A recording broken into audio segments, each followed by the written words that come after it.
All right, what's the term that I've heard used many times? Don't let a good crisis go to waste. And this is kind of ringing in my ears, or I was reminded of it when I saw the full page ad in the Chronicle Herald on the front page. It's a letter from the Premier, Tim Houston, who says that basically, well, I'm going to get into this later in the show. I'm going to talk to Ray Plord of the Ecology Action Center, and I'm going to open the phone lines and get your take on it as well.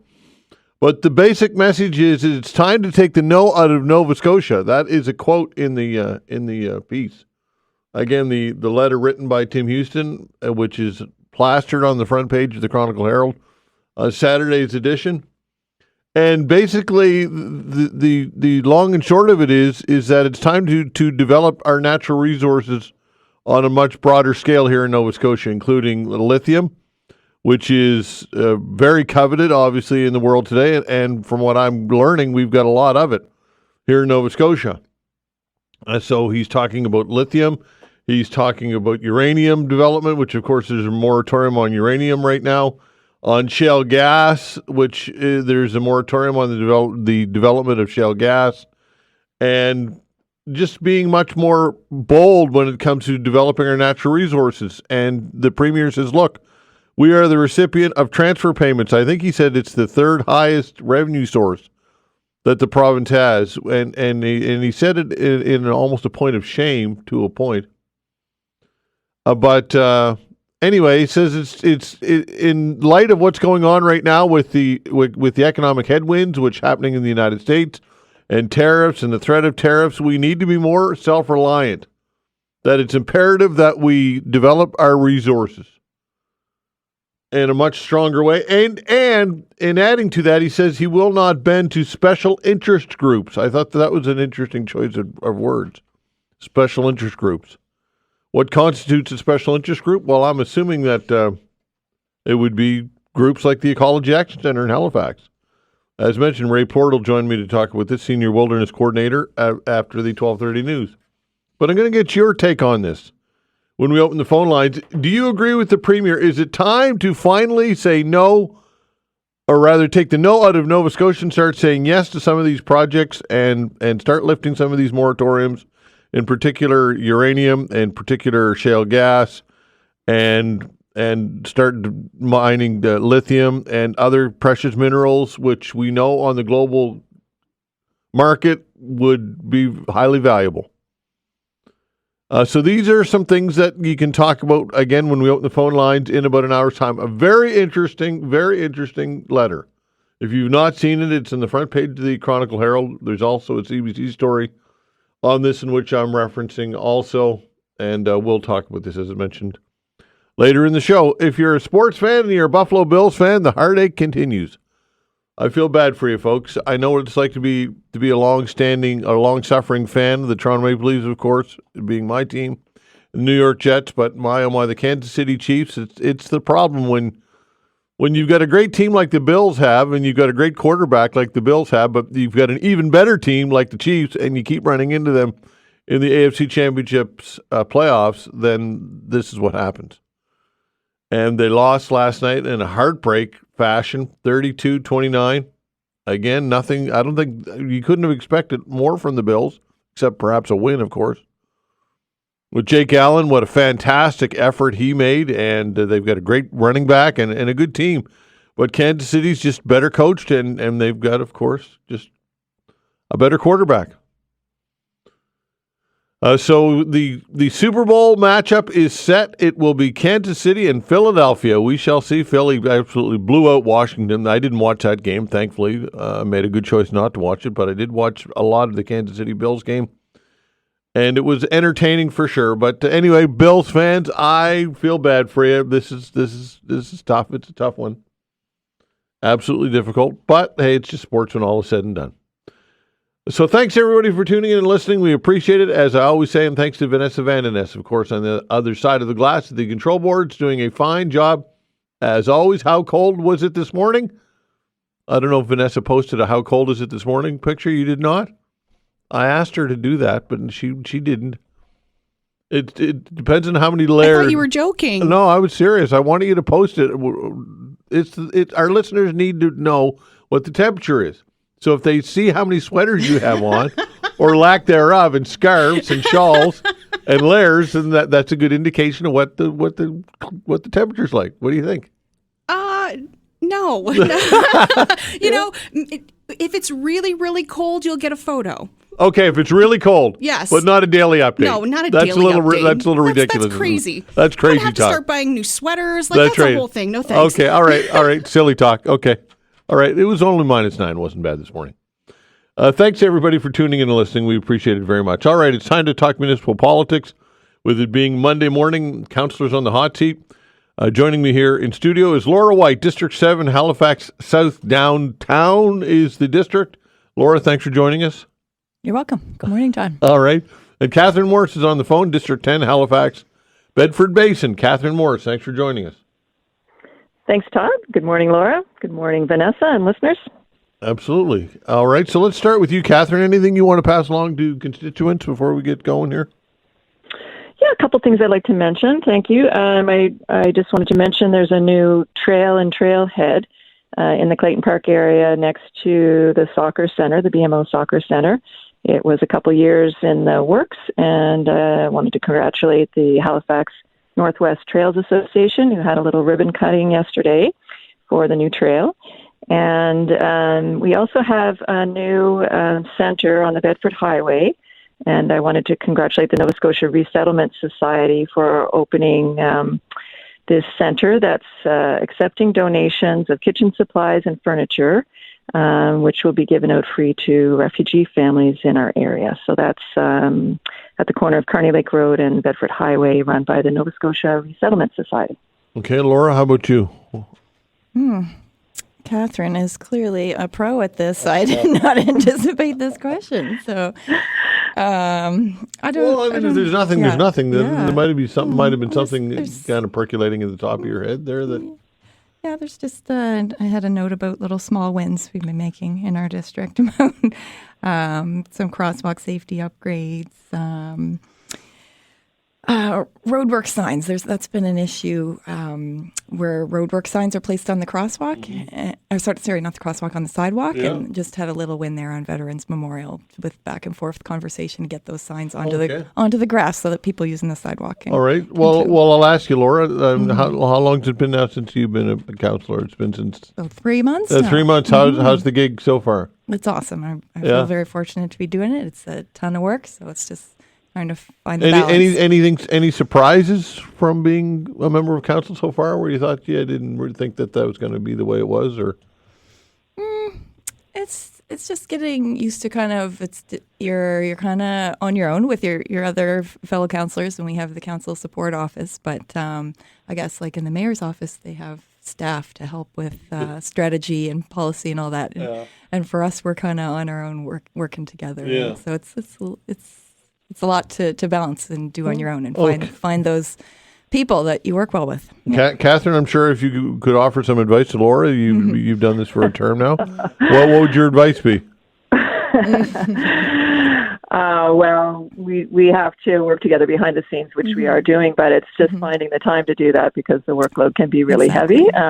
And this time of year is particularly challenging for both new and returning councillors because we have a lot of extra meetings related to the budget, but it does get a little bit lighter, and we just have to hang together and work together as much as we can. Okay, fair enough. Give us a call if you'd like to chat with one of the councils or both. 902-405-6000. That's the way to do it. Again, 902-405-6000. If you've got a question for one of the councillors or both. Again, 902-405-6000. Roman's giving us a call. Hello, Roman. Good morning. How's everybody today? We're well. I was watching, obviously, the LA, all the wildfires there. I was wondering, with our own wildfires we had a couple of years ago, like they were talking about people having problems getting a place to live. I'm wondering, the ones we had, have all the people that were displaced able to rebuild yet, or does anyone have the answer to that, or where is that at for people that were involved in those wildfires. All right, either counselor have any insight for Roman? I don't think everybody's back in their home yet, but I'm not fully up on that. It's outside my district, and I haven't been very involved. We're more involved on the prevention side and the fire service side. For example, we have a new system of remote cameras that keep an eye on the parts of the forest that are near suburban areas, so that we have more monitoring and can spot fires earlier on. But I'm not sure if everybody, I think we lost, it was between 150 and 200 buildings, and I'm not sure that everyone is back. One thing to add, not about the homes, but I believe in March we have a report coming back to council on egress routes. I was going to ask, egress would be something that would be of interest. Roman, I don't know if that answered your question or not, or...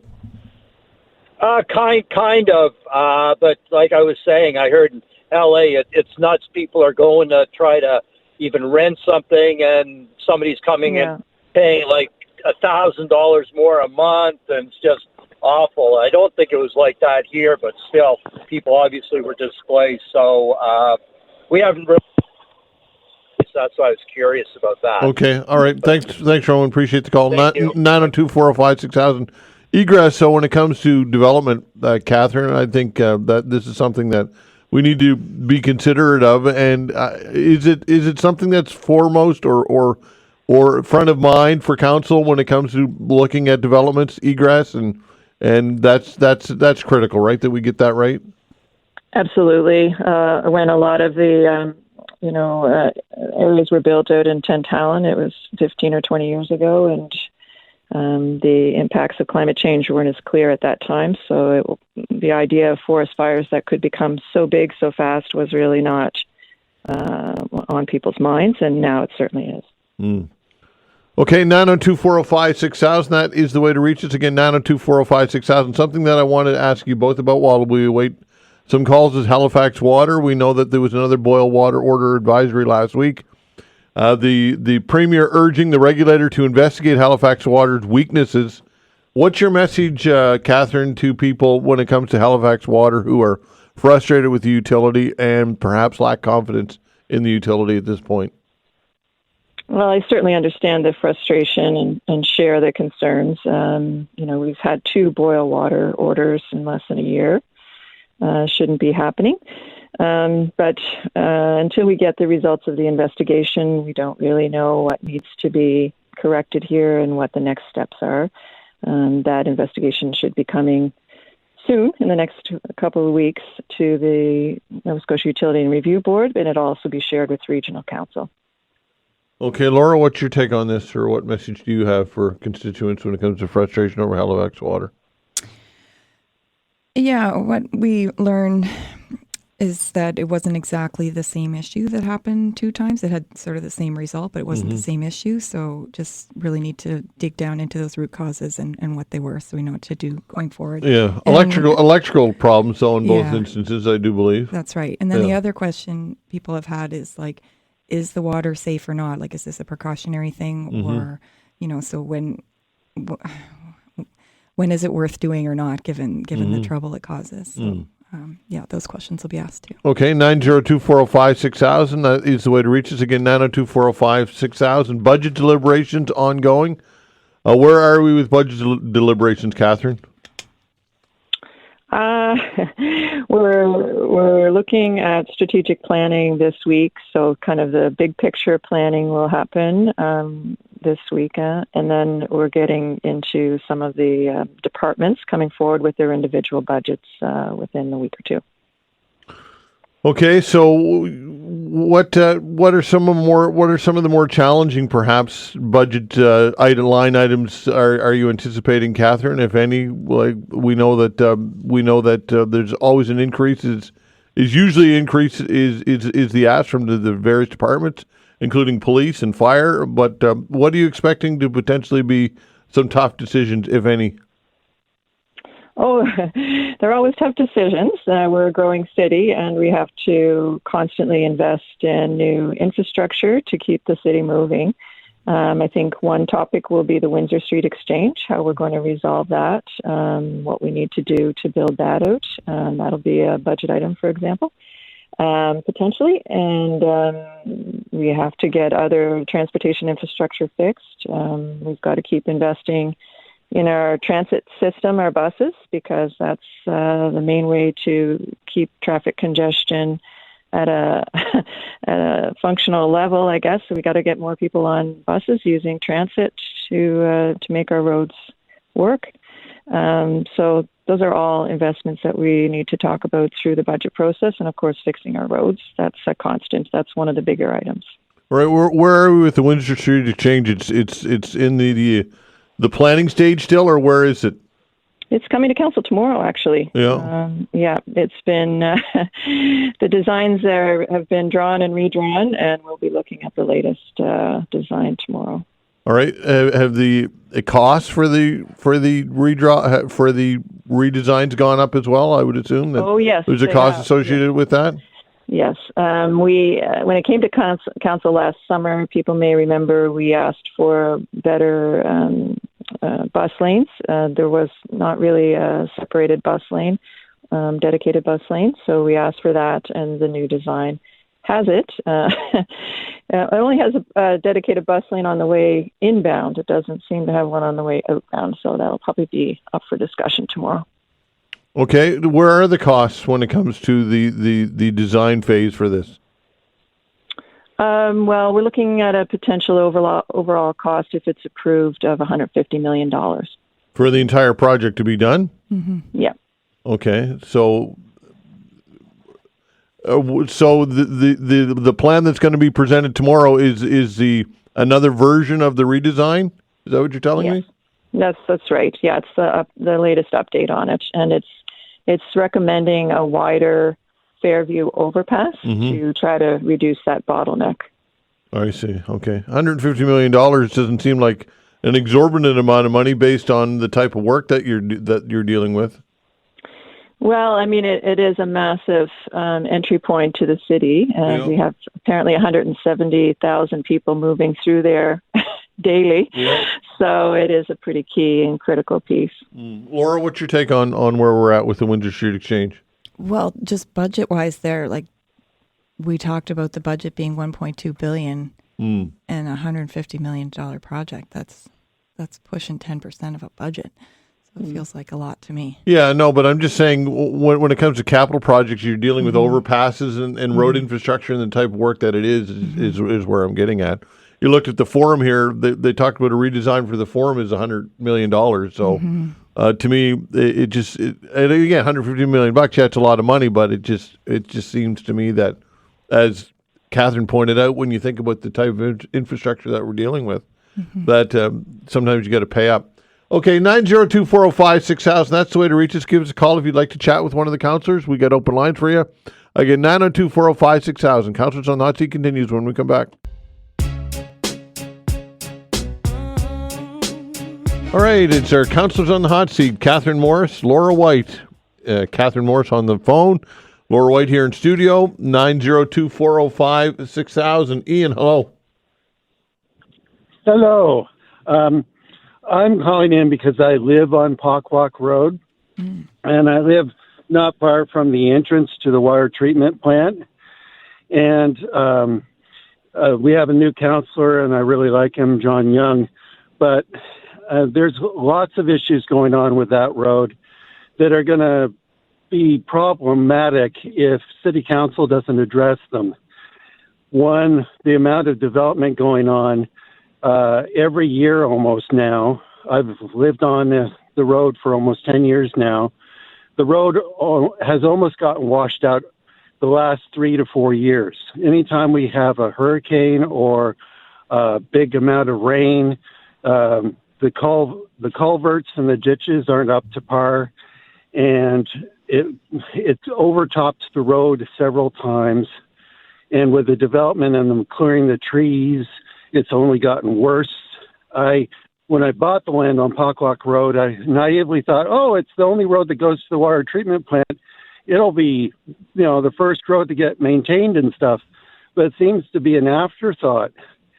So my question is, every time something happens, it seems to be reaction. There's no proactive thinking.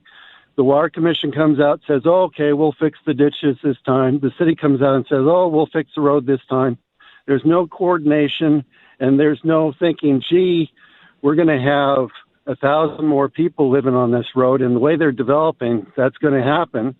Maybe we should think about what we need to do now so that we don't get a whole washout of the road, and then they can't get the supply trucks to the water treatment plant, and you have a boil of water order for a couple weeks.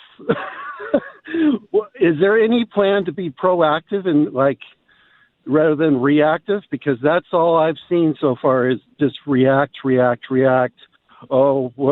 And just superficial dumping of gravel and, we'll get to it eventually. Mother Nature isn't going to wait on you. So. Okay, Laura? Mm-hmm. Yeah, thanks for that, Ian. I wasn't aware of that issue, but I would say the reactive rather than proactive is a bit of a theme. When you're on a tight budget and you don't have a lot of extra, that seems to be the way we're working in a lot of areas. So I hear you there. And we have a relatively new CAO here in Halifax and brand new affirmed CEO at Halifax Water. So hopefully with those new relationships, if we bring up those issues, we can do better there. Catherine, what's your response? Well, we have some groundwater issues all across the municipality. So what you're saying about Pockwalk Road is actually, more common in many parts of the municipality. So it's a wider problem. But I think to your point, it's a more serious problem when it affects a water treatment plant and the water supply for the city. So it should get a higher priority. And I'm glad you've mentioned this. Mm-hmm. Laura and I can take this back. And see if there's something that we could bring to maybe raise the urgency and profile of this particular road. Yeah, I invite all the city council to drive the last stretch of Pockwalk Road that was added when the watershed was created. There's a sharp bend, and that sort of goes across a hill that slants down towards Little Pockwalk Lake and the watershed. And so the water's just following gravity. And for instance, a 5-minute walk from where I am is 20 acres of land that they're now building 200 to 300 houses on. There's all the water that used to be slowed down by trees now comes right into Pockwalk Road. And the last time we had a flood, I have video, the ditch is 4 feet deep. The water overtops the road by 2 feet. And it went under the chip seal and sort of looked like lasagna. But I mean, it's just a matter of time. And I hate to say it the way I feel now. I'm just going to say, I told you so when it happens, because it's not a matter of if, it's a matter of when.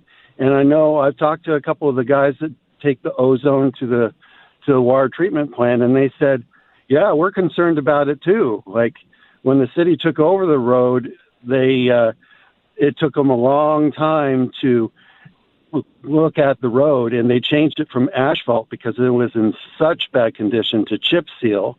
But that was when there were like maybe 30 houses on that stretch of Pockwalk Road, and now you're going to have a couple hundred. So, well, I appreciate you calling my in. Point, but, well, would you before you go, would you consider giving me a call after the show? I'd appreciate that.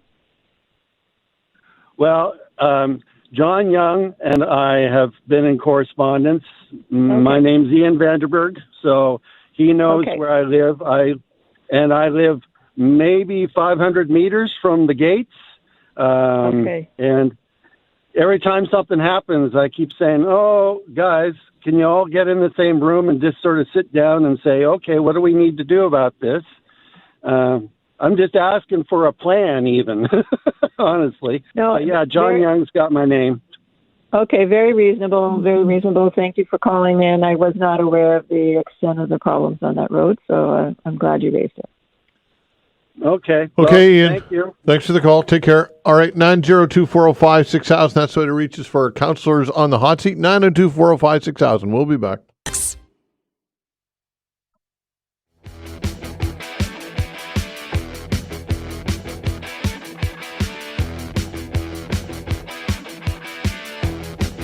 All right, talking municipal politics on this Monday morning. Catherine Morris on the line, District 10, Halifax, Bedford Basin, Laura White here in studio, District 7, Halifax South, downtown. Give us a call if you'd like to chat with one of the counselors, 902-405-6000, just like that. Nelson, hello. Well, good morning, Todd. Good morning, counselors. Good morning. Good morning. First, I'd just like a little clarity. Now, I heard on Todd's show last week that there was a military vet who was living on his mother's property in a camper, and that he was going to be forced out of the camper. Is that within HRM? It is. It's in Kathy Diggle-Gammon's district. Okay. A little chat It with her. is. Yeah. Yeah. I'm just trying to understand with, the Remembrance Day and all the rest and how proud we are of these people. Is that really happening? Are you really forcing that person out of the camper on his mother's property? I hope not.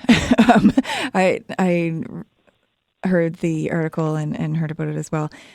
So I raised it with Kathy because it's her district and she is working behind the scenes with the CAO and planning to try and figure something out. So she's working on it. And I believe February 2nd was the deadline per the bylaw. So, yeah. Well, I'm sorry, but for me, that's the last straw. I am willing to protest. I am willing to physically put my body between those people and that man.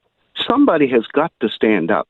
With what's going on today, the housing and what's happening, and this man has a place on his mother's land, and somebody complained. I just honestly can't believe that in this day and age.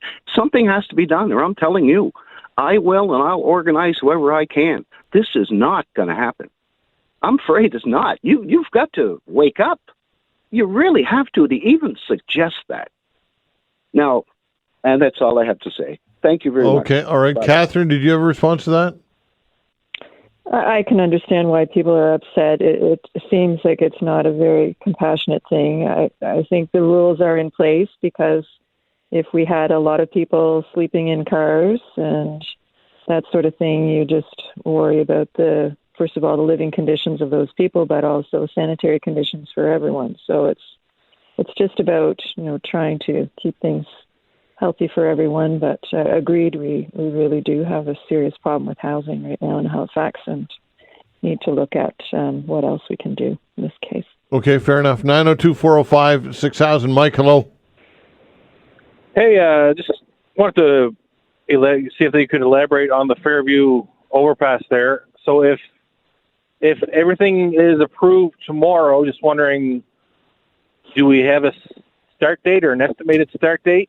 And how much of the landscape is that going to change? Is it just from the Bedford Highway to the Windsor Street lights there? Or is it going to go past the lights and change that whole landscape? And also, I heard a rumor about the Hammonds Plains Road is going to have another lane in each direction at it. Is that true, or is that even HRM? I don't know.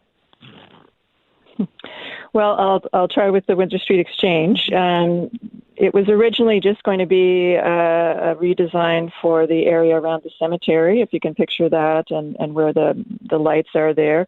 It's now, in this latest design, is now sort of expanded outward a little further to take in the Fairview overpass and be closer to the Bedford Highway. So it is kind of a bigger design than it was originally. Sorry, you asked another question about the Windsor Street Exchange. Can you remind me? I just wonder if everything is approved. You say it's going back to council tomorrow. Yeah. When is the projected start date? Well, the goal is to start later in 2025. I don't know whether that'll happen or not. This is some of the funding was going to come from the federal government and the province. There was some cost sharing here, and it was tied to starting at certain times and that sort of thing. But as the project gets bigger and bigger in scope and the costs go up, that original share from federal government and the province is now turning out to be quite a small amount of money. So I don't know if it's if the timelines will be maintained, just because of how little a percentage is being kicked in by the other partners. So it's all really up in the air, and it'll be quite a debate, I think, tomorrow. On the Hammonds Plains Road, I'm not aware of what's happening there. I believe that's a provincial road. Okay. Yeah. All right. Perfect. Thank you. Okay, thanks for the call. you. Take care. 902-405-6000. If you'd like to chat with one of the counselors or both. Morris, hello. Hi, Morris. Morris is listening on his radio instead of the phone. Morris, hello. Hello. Hi, Morris. Go ahead. I just want to ask them what happened about the electric buses they bought in 2023. We continue to buy them. Yeah. Yeah. We're working. They We're bought moving 20 way forward back on that. then, they said. Pardon me? They said they bought 20 electric buses way back in 2023 by Yes. the end of the year. Yep. We have. And then they built a whole new warehouse over in Burnside to repair them. No, I think you're talking about Ragged Lake. The Ragged Lake terminal is mostly complete. I think, Laura, perhaps you're more familiar with it than I am, but we're working on getting solar panels installed on the top of the Ragged Lake facility so that the electric buses can be charged by solar panels. So you're saying they didn't buy any electric buses way back then? I believe we have 3 on the road now, and I'm pretty sure there's something in my calendar about an unveiling to go further. I know they're coming. We're buying 60 in total, and there's 3 on the road now. Yeah. Oh, is that right? Yeah. Okay. Yes. Yeah, we're going to keep moving forward as we have to replace buses every year, and so we'll keep every time we have to replace new buses, we'll try to get more. But it requires changing things over to a different type of facility for electric buses because the other ones are diesel, and it's a different type of mechanical systems and repairs and charging and that sort of thing. Oh, okay.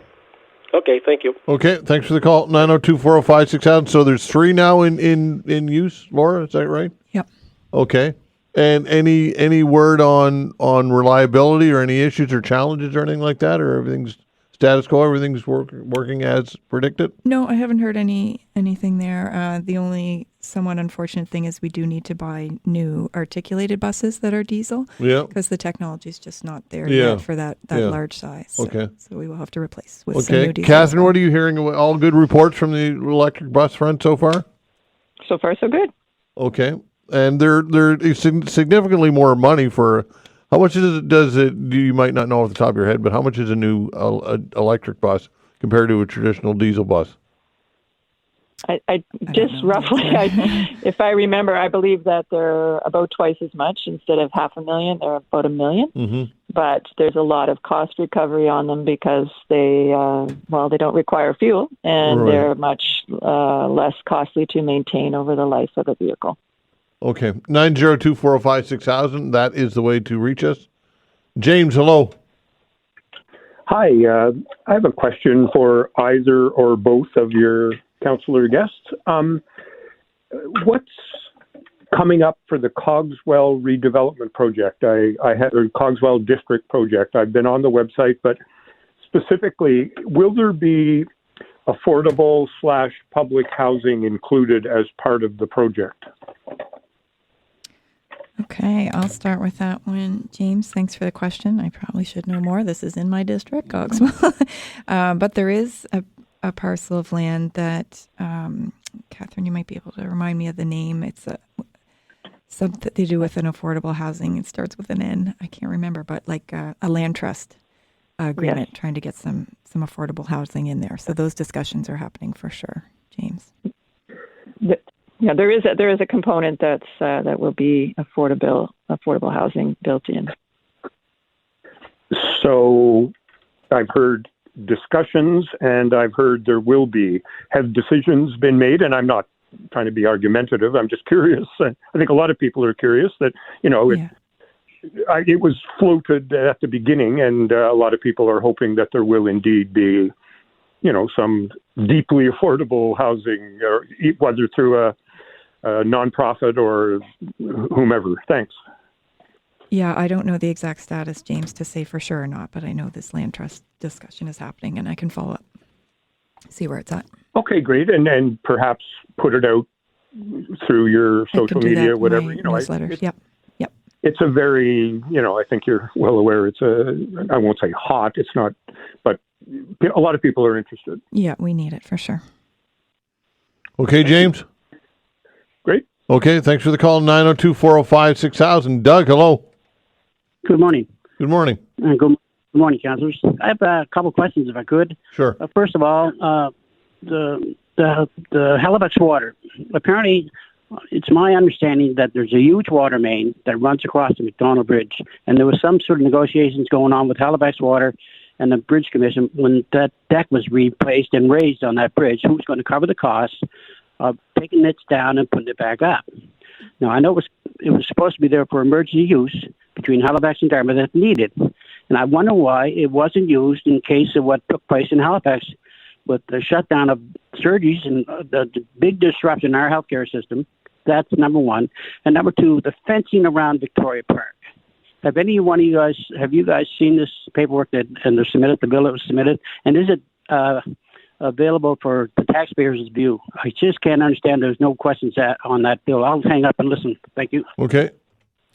Okay, yeah. Thanks, Doug. The fencing around Victoria Park, I think he's commenting it costed between it's almost $800,000. $800,000 to rent this fencing, so that is unfortunate. Yeah. And a lesson learned, and the city has gone ahead and purchased fencing for the future uses, so we don't have to rack up that cost right? over time. Yeah, so unfortunately, we've kind of paid twice here. So the city has purchased fencing as a result of that. Yeah. When was that purchased? Recently, or? I'm not sure exactly when, but I found out about it through this over the last week. Interesting. Yeah. Interesting. So we have some of our own for next time. Yeah. Okay. Do we know what that cost was? Probably not off the top of your head. But I don't know that cost. Okay, no. But so that $700 and I think it was $80,000.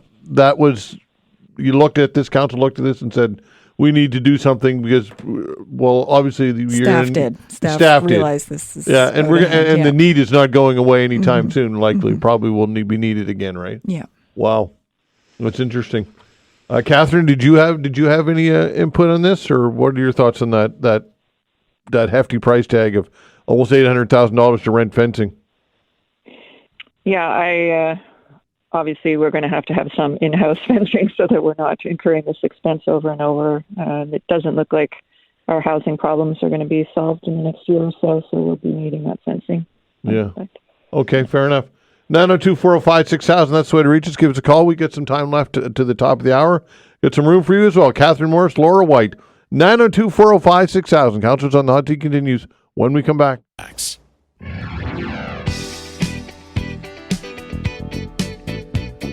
All right, heading to the top of the hour, got some time for you, 902-405-6000. If you'd like to chat with Catherine Morris or Laura White, give us a call, 902-405-6000. Talking municipal politics, of course, 902-405-6000. Wayne, hello. Good day, sir. How are you? I'm well, you? Well, I waited long enough. I had to light a cigar. I couldn't wait any longer. Well, there you go. Hopefully you're enjoying it. Oh, I am. Listen to the councillors, and I'm not going to mention no names, no street names, no nothing, because I'm getting back to this veteran eventually. In my neighborhood, I get up every morning and pull my curtain open. I'm looking at the same garbage for 17 years.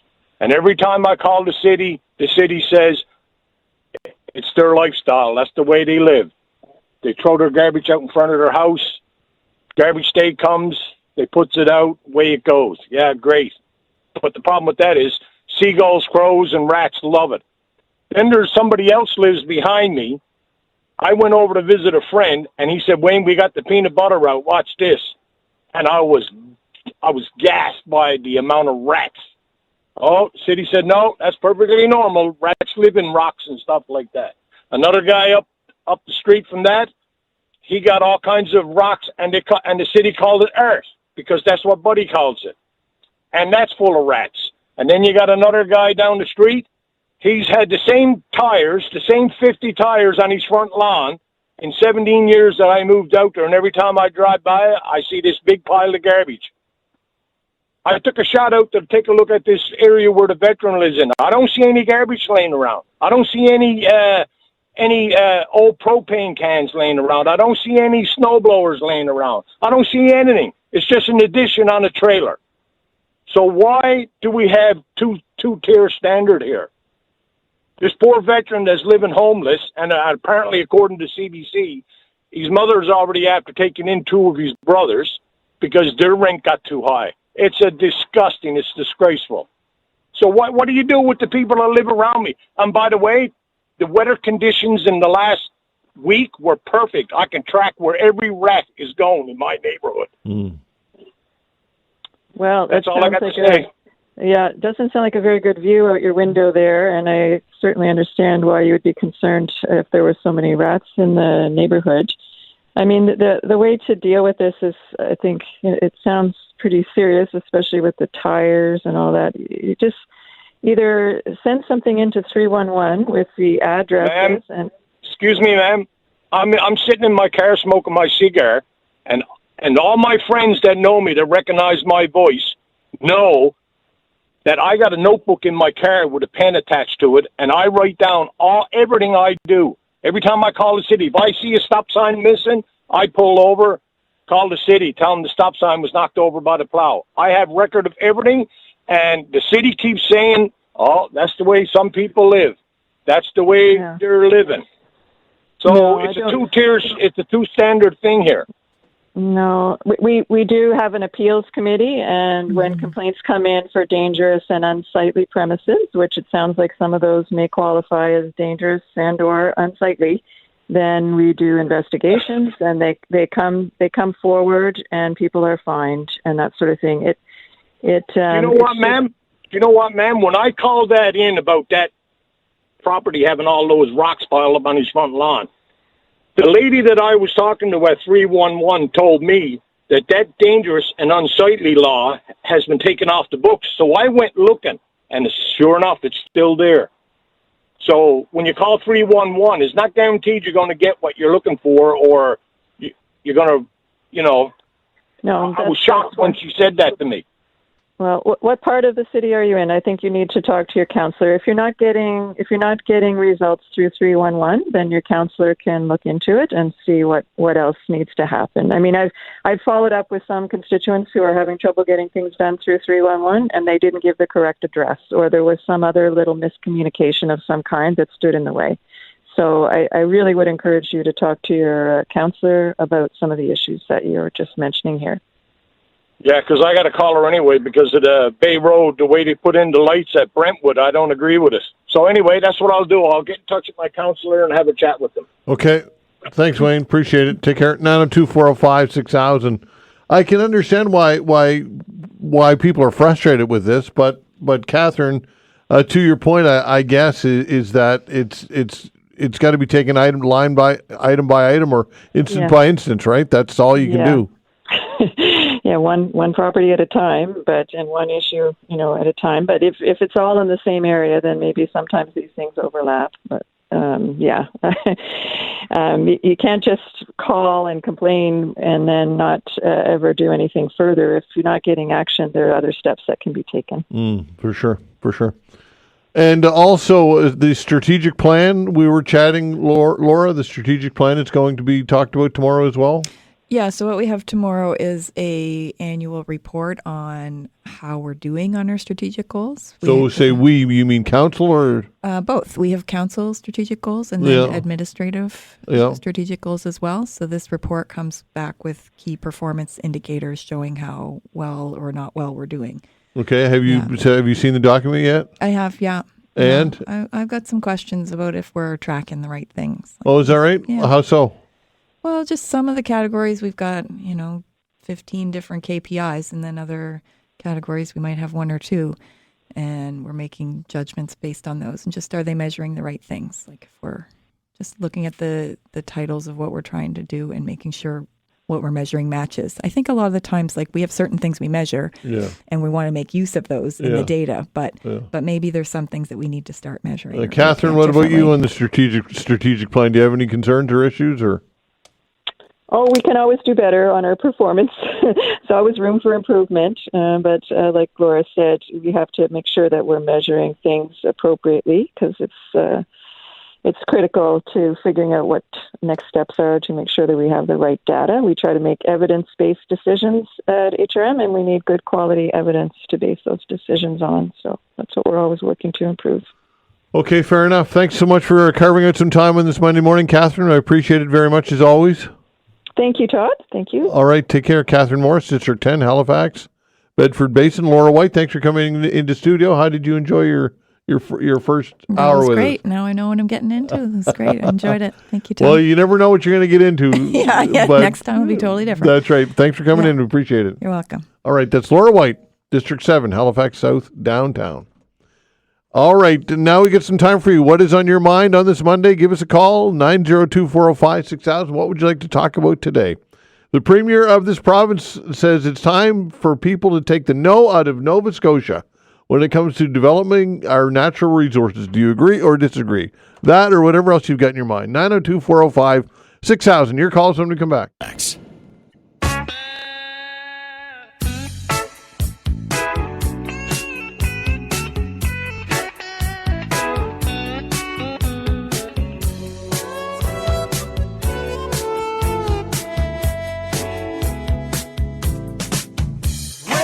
All right, taking your calls, 902-405-6000. You've heard the term, and I'm paraphrasing it a bit. Don't let a good crisis go to waste, and that is kind of what reminds me of the situation here with what's happening with Donald Trump and tariffs and the threat of tariffs, and now everybody's panicking. I shouldn't say everybody, but a lot of people are panicking here.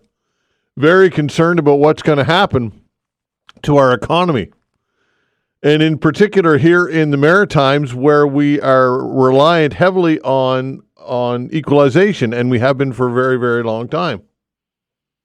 And the Premier of this province, Tim Houston, is capitalizing on that sentiment on looking at these political headwinds in a way. I don't know if capitalizing, but he's certainly going pretty aggressively at the idea of getting into areas which he has not really talked much about. No, certainly not during the last election campaign. None of this was discussed. And we're talking about developing our natural resources. Later in the show, I'm going to be chatting with Ray Plort about all of this with the Ecology Action Center. Tomorrow, by the way, Sean Kirby will be my guest. He'll join me. Sean Kirby from the Mining Association.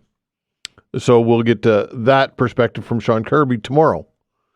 But anyway, if you were subscribed to the Chronicle Herald, and on Saturday you would have seen on the front page a full-page paid advertisement it's a letter written by the Premier of the province, Tim Houston. And some key points: our province and country face real economic threats, he says. The United States is our largest trading partner.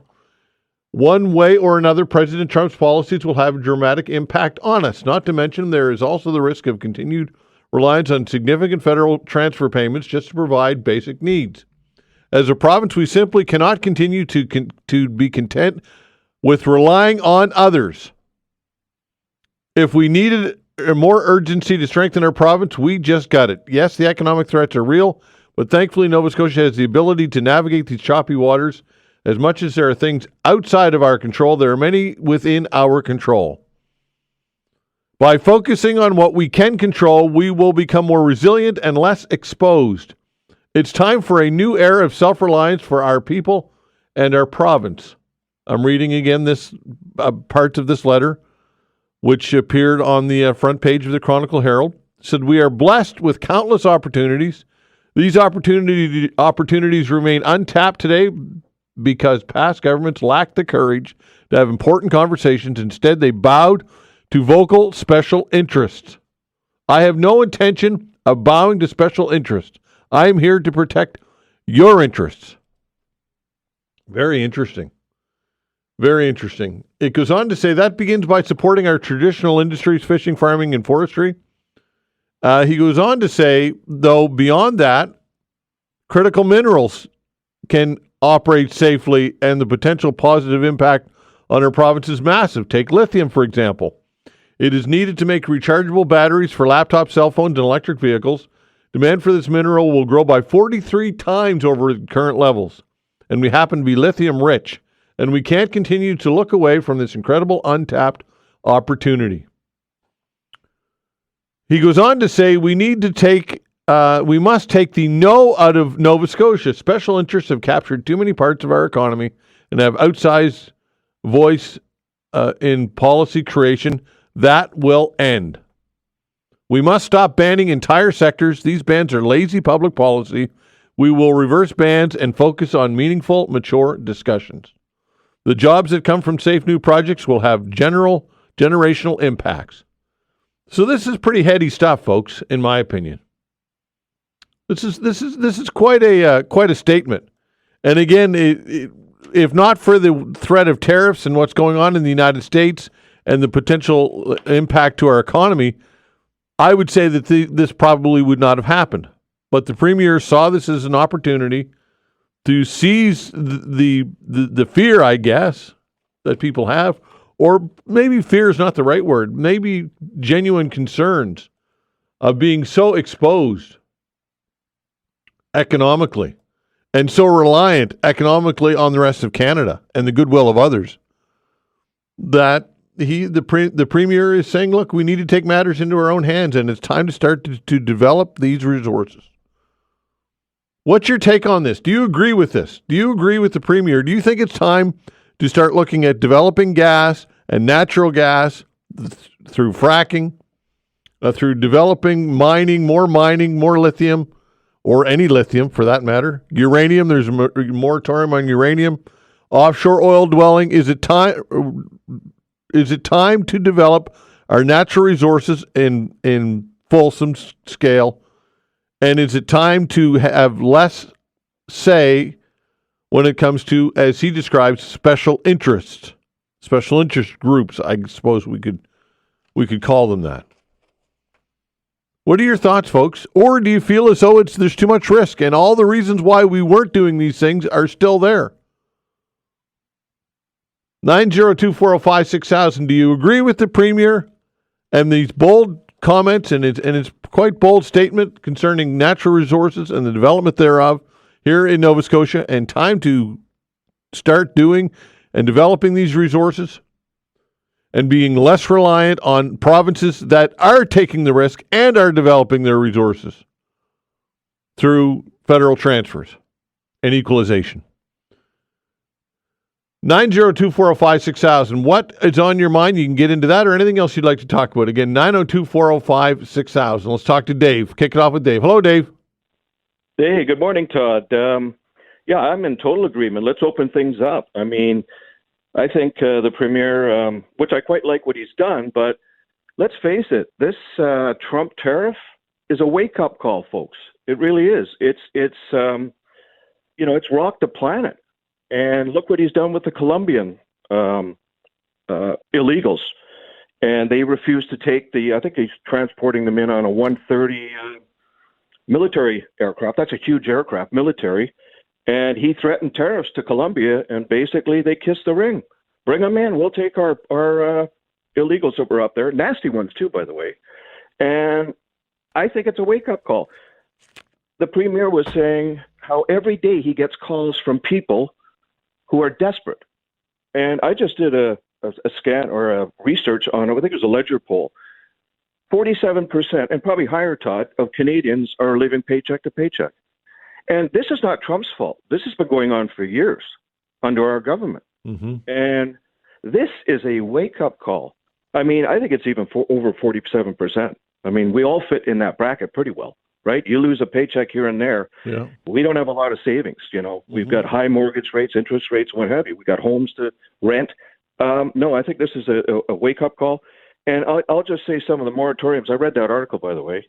And province-wide fracking ban. Moratorium on the Georges Bank area for drilling or exploration. Mm-hmm. I know fishing industries say, well, it's going to ruin the fishing. The fishing cod industry, which was very lucrative back in the day, in the 70s, 80s, maybe the 90s, it finally shut down, the cod. Why? Overfishing. not pipe, not oil leaks. Yeah, there's going to be some of that, unfortunately. It goes without saying. It's like driving an automobile. There's going to be some pollutants. But I think we've come a long way with our expertise when it comes to energy. And, let's go for it. And like I said, the Georges Bank thing. And overfishing did that. And I'm not going to blame our own Canadians. I mean, the Japanese and the Finns have reaped the crap out of the oceans with their nets and what have you. And it probably still goes on, unfortunately. But, this is not industry. This is not from, drilling out there or pipes. I don't believe. Bill, I know that. I've checked that out. That's a fact that they shut down the cod industry. It was basically in the 90s to try to recover. And tuna is the same thing, Todd. So, yeah, let's open her up. I mean, honestly, I think that, why are we, we're a have-not province. There you go. I mean, I lived in BC, and I knew we used to call this kind of a welfare state a little bit because BC was enriched. You have Alberta and booming in Alberta. Remember, we used to have folks here when I first moved here in Halifax. We had young people going out to Fort McMurray to work because there was nothing going on here. Yeah. And we need to bring that back because it's here. We have lots here, right? So as long as it's governed proportionally. But why did we have to wait till Trump rattled the saber, if you will, rattled the chain to get this going? And by the way, I will also mention, since he's been in, look at the Middle East, look at the Gaza. We have a peace treaty there. That was not under Biden. That was under Trump because he forewarned them. He says, get this resolved or there's going to be hell to pay over there. So, yeah, I mean, we can bring up Trump and see all the negative stuff, but I'm telling you, since the 20th, he's been to North Carolina. He's been out to California to talk to Newsom. He's been down in Vegas promising the tax-free on tips. I'm telling you, Rut, this guy, where was Biden for at least 2 years, 3? You never saw him. Or Harris. They were just gallivanting around and smiling and whatever. This guy's getting things done, and he's rocking the planet. That's just my opinion, Todd. And I know there's a lot of negativity, but these folks that are leaning to the left, they can blame themselves and their party. The party and the Democrats and the liberals up here have destroyed, in my opinion, these nations. We got to get back. And if this is the way we have to counter and get things going, let's do it. Okay. And, thanks. All right. Thanks for the call. All right. Take care at 902-405-6000. There's a person who suggests that the Premier's onto something. What's your take on this? 902-405-6000. We'll continue with your calls when we come back.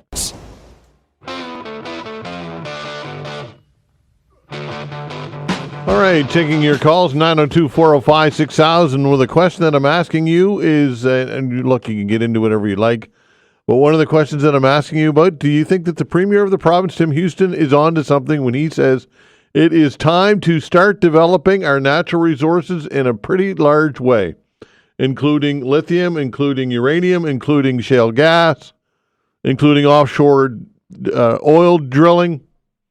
What are your thoughts? He took out a full-page ad on the front-page ad, I should say, in the Chronicle Herald, which is a letter, and outlining his case.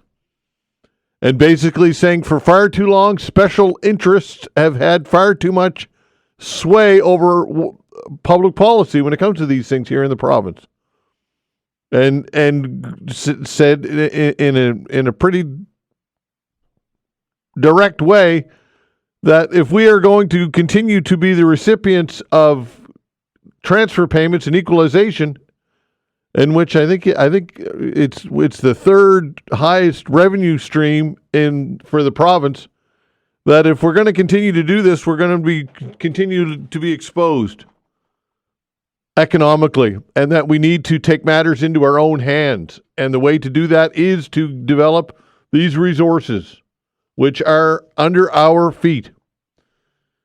And, of course, this is all in response to, in my opinion, what's happening with Donald Trump and the threat of tariffs and the reality that tariffs could send our economy into a serious tailspin.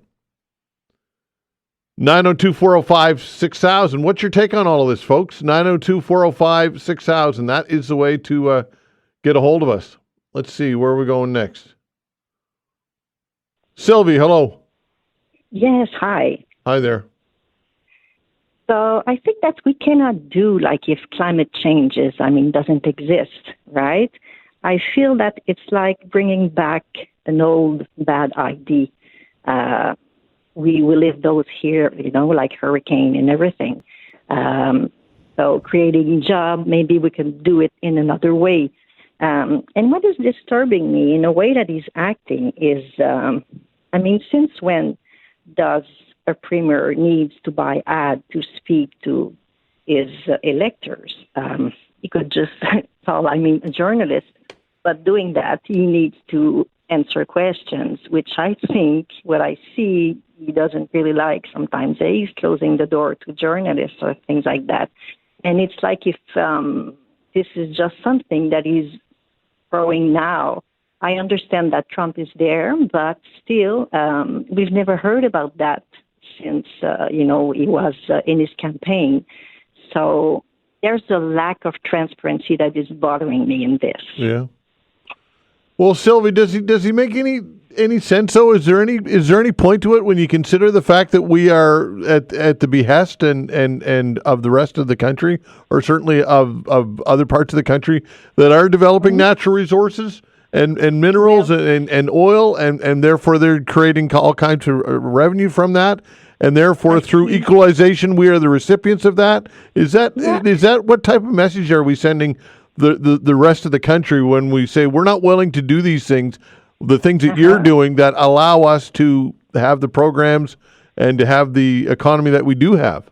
No, I understand, but at the same time, it would be a very nice opportunity to be creative and, do things in another way when we see all the, all the fire that are happening everywhere, and we had this as well here.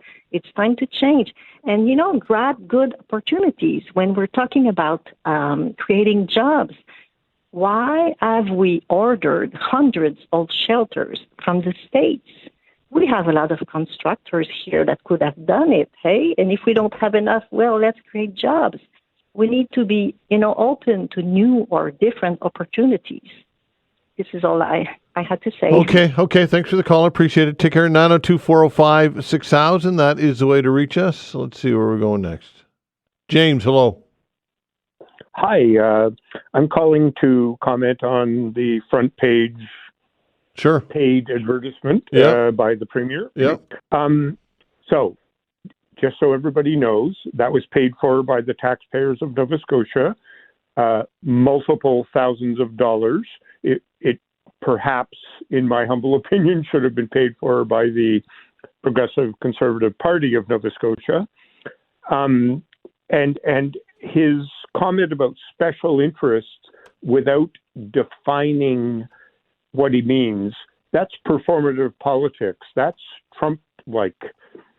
You shoot an arrow, but you don't say who you're shooting it at. You leave it to your readers, paid for by the taxpayers of Nova Scotia, to pick their favorite enemy. The House of Assembly is reconvening on February 14th. That's his opportunity to put forward his plan for developing natural resources in Nova Scotia, whatever you want to call it. This was totally inappropriate. Taxpayers' money to take vague shots at your political enemies. Not good. Well, look, when it comes to special interests, I think it would be a little broad to itemize the list, would it not? To put these are all the.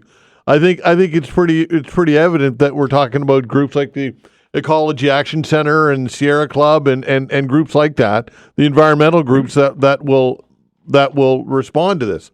And as a matter of fact, later in the show, I am going to be chatting with Ray Plord. And go ahead. Sorry. No, I'm just going to say he didn't have the political courage to name his targets. You're naming them. You may be right or wrong, but he didn't, and he spent taxpayers' money to do that broad smear. Yeah, I suppose. Does he have any? But James, is there any point at all to what he's saying? Like the fact that we rely on equalization, however the formula is calculated. Some had to call into question what the formula and exactly how that translates into money for us. But the reality is that provinces that are developing natural resources and on a big scale are contributing to our finances because they're willing to take the risk and doing the things that we've not been willing to do. Anything to that? What are your thoughts? I at least mildly agree with you. We need to have a serious look about responsible development of our natural resources, balancing all the interests. And yes, there has been a moratorium on a lot of things. You pointed it out. So I'm not against having a substantive discussion, but his front page thing at taxpayers' expense was just a political kind of smear thing. Yeah. So I don't disagree with you on the substance of the issue. I see. Okay. It's the approach that you don't like. Correct. I get it. Okay. Thanks, James. Appreciate your time. Thanks. Take care. 902-405-6000. That's the way to reach us. What's your take on all of this? Again, 902-405-6000. We'll continue with your calls when we come back.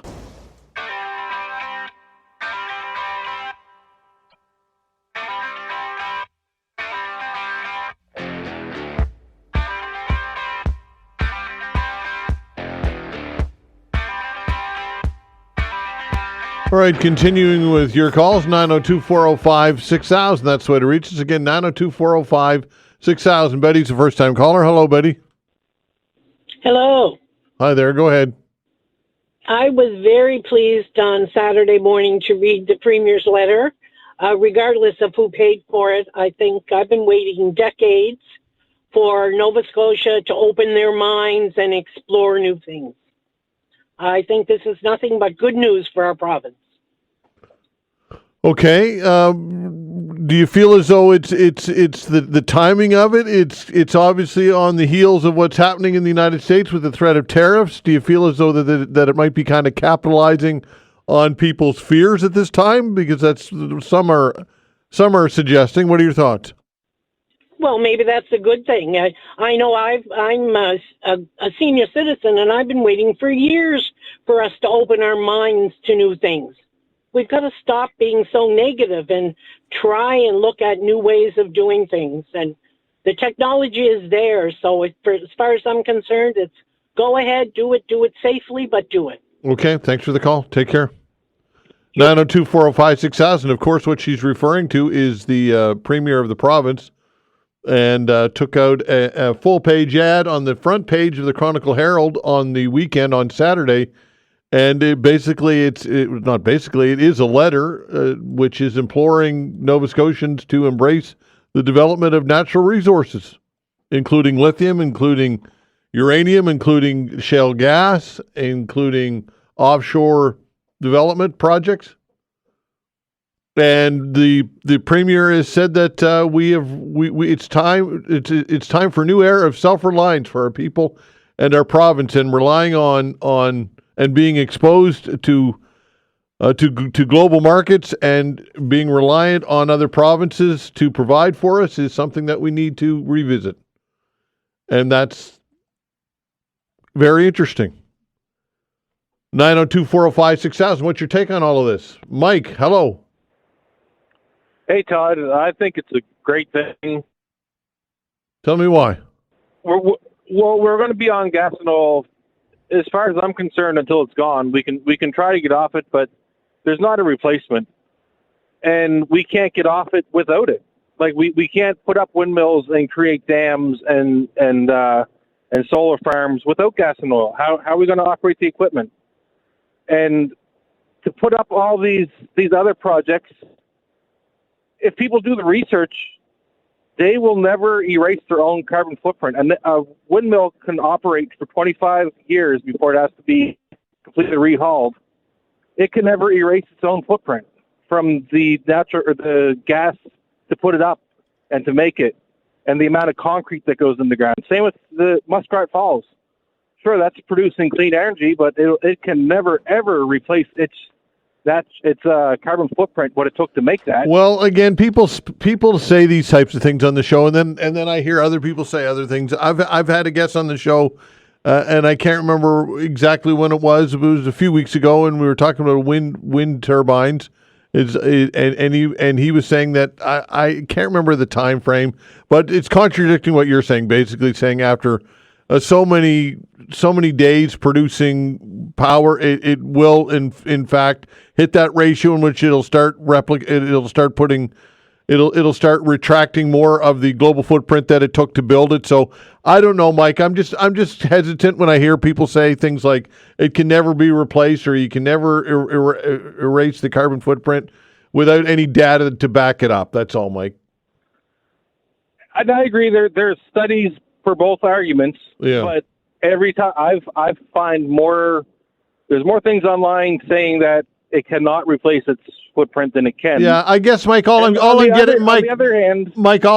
at is that algorithms and the way that social media, the way that the Google searches work, and all of this is that it tends to give you what you're looking for. And I'm not saying that's the case. I'm not saying you're not doing your research. I'm just saying that I find that people, when they do their own version of research online, including me, often algorithms will tend to create echo chambers. That's all I'm saying, Mike.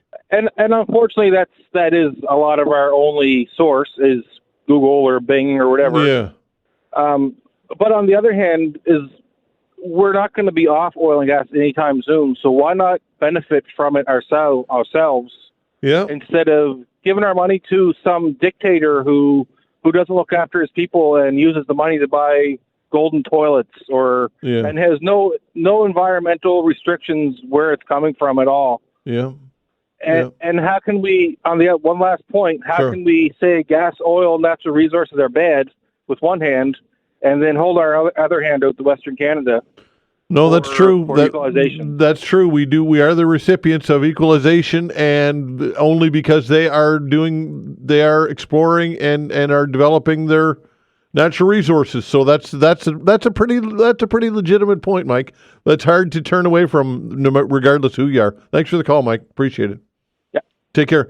902-405-6000. I mean, if I'm in Alberta or one of these provinces that's developing their natural resources, or even Newfoundland for that matter, and I'm taking the environmental risks, and my part of that money is leaving my province to go to places like here in Nova Scotia, where a third of our revenues come from federal transfers, then yeah, you're right that I would start to question that, and I think rightfully so. 902-405-6000.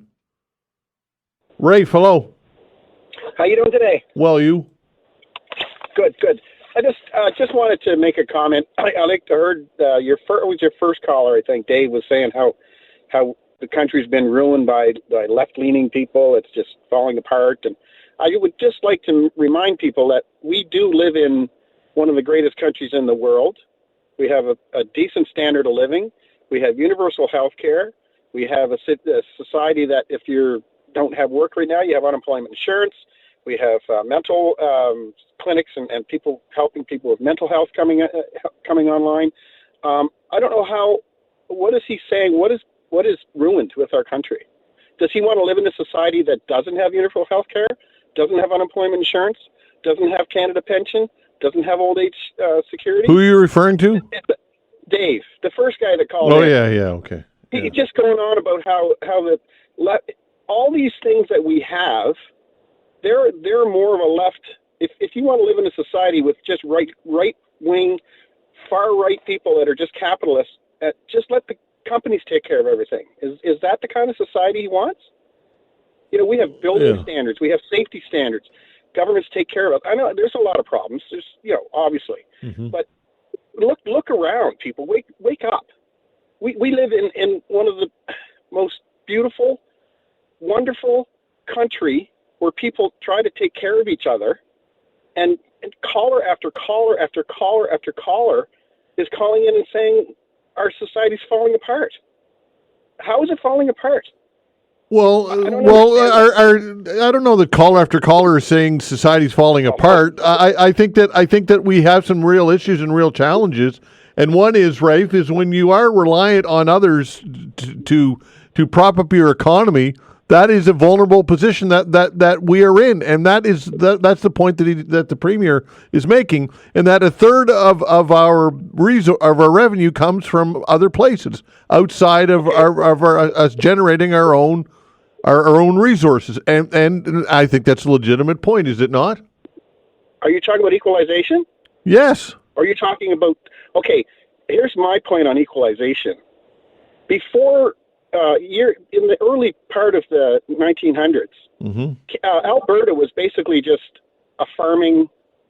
That was their economy before oil became huge. Yeah, we had fishing, we had shipbuilding. We were probably one of the prosperous areas.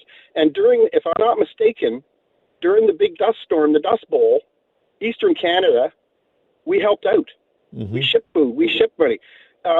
We take care of each other. And if equalization, let's say oil disappears, it's going to. It's a finite resource. Alberta in 30, 40 years will not have oil. Let's just face facts. So what happens then? Do they go back to farming again? And then what happens then? They become a province that needs equalization. We take care of each other. Well. Okay, that's all well and good, but when we're talking about take oil and gas out of the equation, we're talking about lithium and uranium and some other key minerals and resources that are needed and are going to be, and the need for lithium is going to do nothing but go up. I think I can't remember what the exact number is, but it's going to go up exponentially over the next couple of decades for a lot of reasons. And we're apparently rich with lithium here in this province. So the message is why not explore that as a province? I have no problem with that as long as it's done ecologically and it's done properly. You look at those tar sands out there; they basically raped that land. There's ponds full of toxic waste just sitting. It's probably seeping into their water supply. Yeah. If they want to do that, that's fine. Obviously, we need those minerals, but do it properly, do it ecologically, do it safely. And just one more thing before I go, I don't take up any more of your time. But if Premier Houston was so adamant about developing all these minerals and resources, why didn't he do it 6 years ago when he first got in? All of a sudden, we got to develop these. Why didn't he say? And it's the same thing with the election. Yeah. He just calls it and says, we need a new mandate.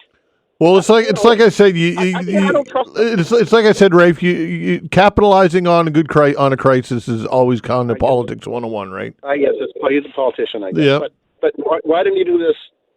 Well, I think you answered your own question because now's the time, right? Because we have this tariff threat and everybody's running around with their hair on fire and everybody's concerned about the future. So therefore, to me, that it's pretty evident what's going on, Rafe, is that he is seeing the opportunity. Yeah, I guess. Anyways, I don't want to take any more time. Thanks. I appreciate your comments. So thanks, Rafe. Okay. All right, take care. 902-405-6000. We'll continue with your calls when we come back.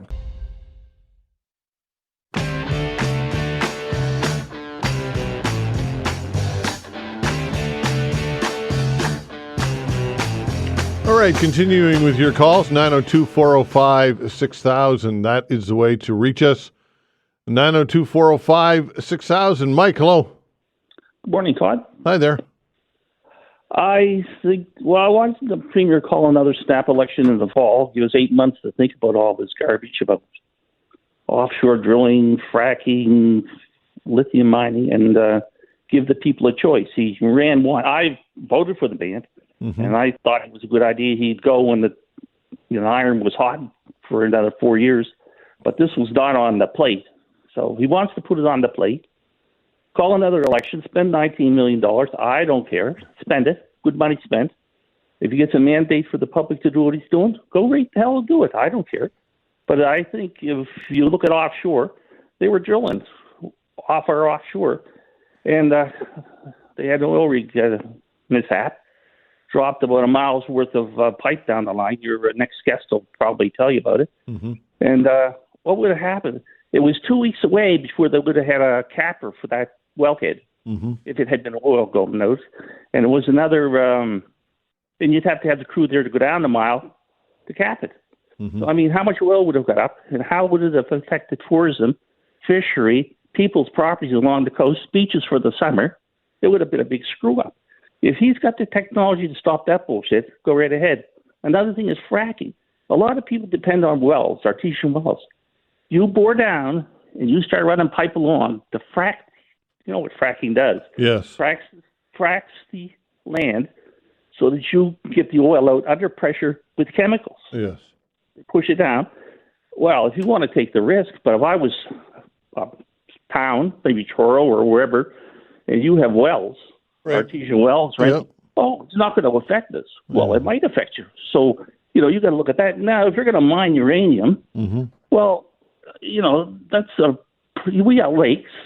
Here we had a problem in the city with a little bit of chlorine not getting in the water that screwed up the water system. Yeah. So what are you going to do if you start mining uranium that gets into the watershed? Yeah, I guess, Mike, listen, I get it. I get what you're saying. And everything you're saying is accurate. There are a lot of risks associated with all of this stuff. But there are jurisdictions in this country that are taking these risks.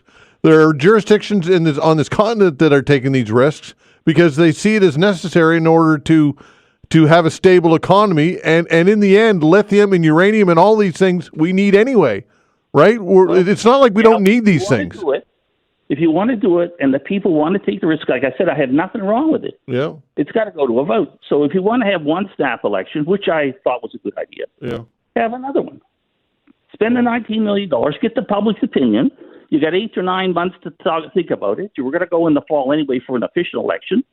And I voted for the man, and I also told him it was a good idea to go early because he had the respect of the people that he probably win, and he did. Right. But here, try if you get the respect of the people if you go to another election. And if he goes to an election and he wins, happy days are here again. Go do whatever the hell you want to do, brother. I couldn't care less. And this is my opinion. Yeah. You got to put this kind of crap to the people. It's not just one guy and a bunch of interest groups on both sides. Interest groups to stop it, interest groups to start it. You got to put this kind of stuff to the vote of the people and let the people decide. You don't just have one guy based on Donald Trump, or based on a crisis that might or might not happen. Mm-hmm. Well, 8 months from now, have another election, and if he wins the support of the people, I'd say good. But I'm going to tell you right now, tourism, fishery, people that have wells, a farmer that's got artesian wells for his cattle, and all of a sudden you blow that to bit of means. And there's a lot of risk to this stuff, and it's a lot of liability. Okay, Mike. Thanks for the call. Appreciate it. Take care. Okay, 902-405-6000. Tim, hello. How are we doing? Well, it should have been done decades ago. We've been on the federal government and Western Canada seat for way too long. All this stuff can be done safely. It's done safely all over the world, or at least in the, in the Western world. And the good thing about this is it's going to take a few years to ramp up. So what do you do in that few years? Well, you're going to need workers. You need to train them. Now, they should do what the military does. We'll pay your expenses, your tuition or whatever to go to school, and you give us 10 years. I believe that's what the military does.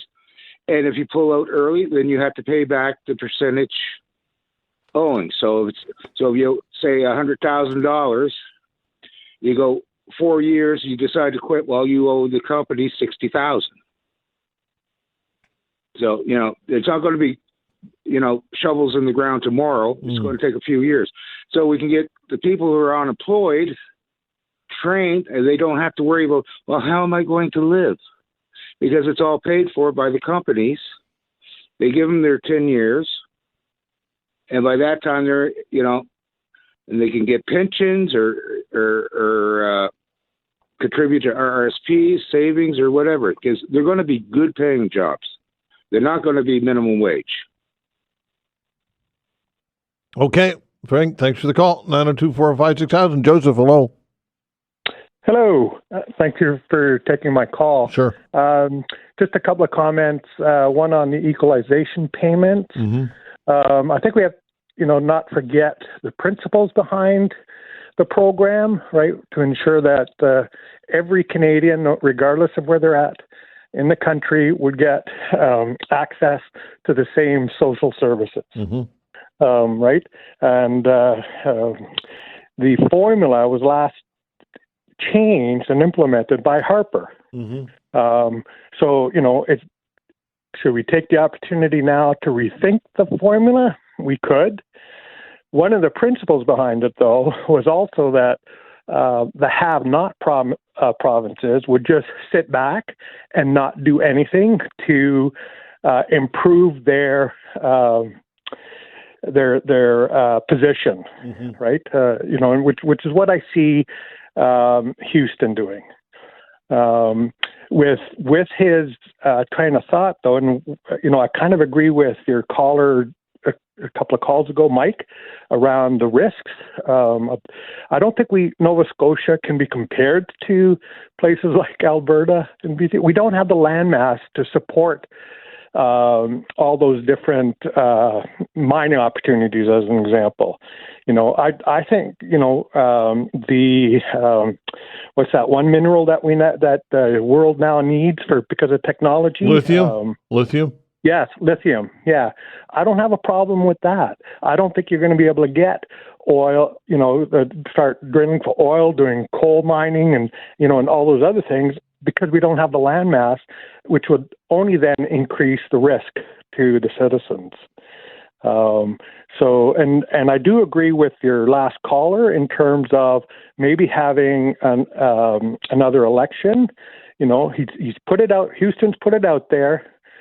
Give it some time for people to think about. But then, you need a mandate from the people, because this is brand new. I don't think it's an emergency for him to start moving ahead on it yet. I think we have other things that we have to start doing now. Some of his plans are multi-year plans, but, to address the threat by the bully down south, we have to start doing things now. And prepare for and be able to come up with a plan with what we have right now. So that's it. Okay, thanks for the call. Appreciate it. Thanks for the calls, everybody. Didn't get to all of you for that. I apologize. We will open the phone lines again tomorrow, and I'm sure that some of you will want to continue to talk about this. Later in this show, we'll talk to Raymond Plord, Senior Wilderness Coordinator with the Ecology Action Center, about all of this, and we'll get his take on it. And also Sean Kirby. Tomorrow I'll be chatting with Sean Kirby concerning from the other perspective, from the Mining Association perspective, and we'll get his take on it. And again, as mentioned, we will continue to talk about this in the weeks and months to come, in particular if the United States and Donald Trump follows through on this tariff threat February 1st, because this is really, let's face it, let's put that whole issue has put this in the forefront. That's what's going on here. If not for any of that stuff, we wouldn't be having this conversation, in my humble opinion. Federal Fisheries Minister does an about-face on an unpopular baby eel quota redistribution. That when we come back.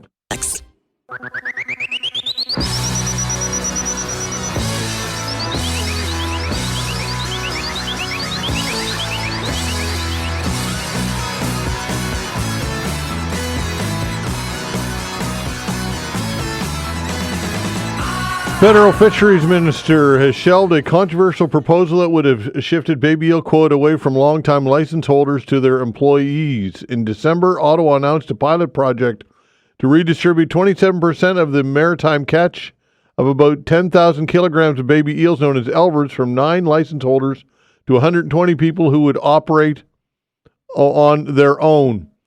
Each of the 120 recipients who had previously worked for the commercial license holders would have gained the right to catch 22 kilograms of the eels in the rivers this spring.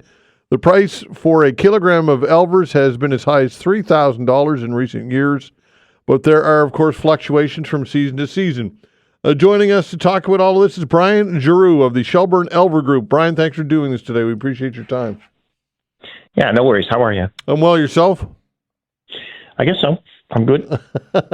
All right. So what was your response to this decision to not go ahead with this pilot project?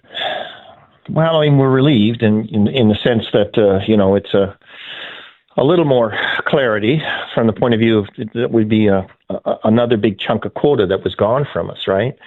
So now we're just kind of wondering, what's going to happen to that quota. We haven't really got a formal word from the department.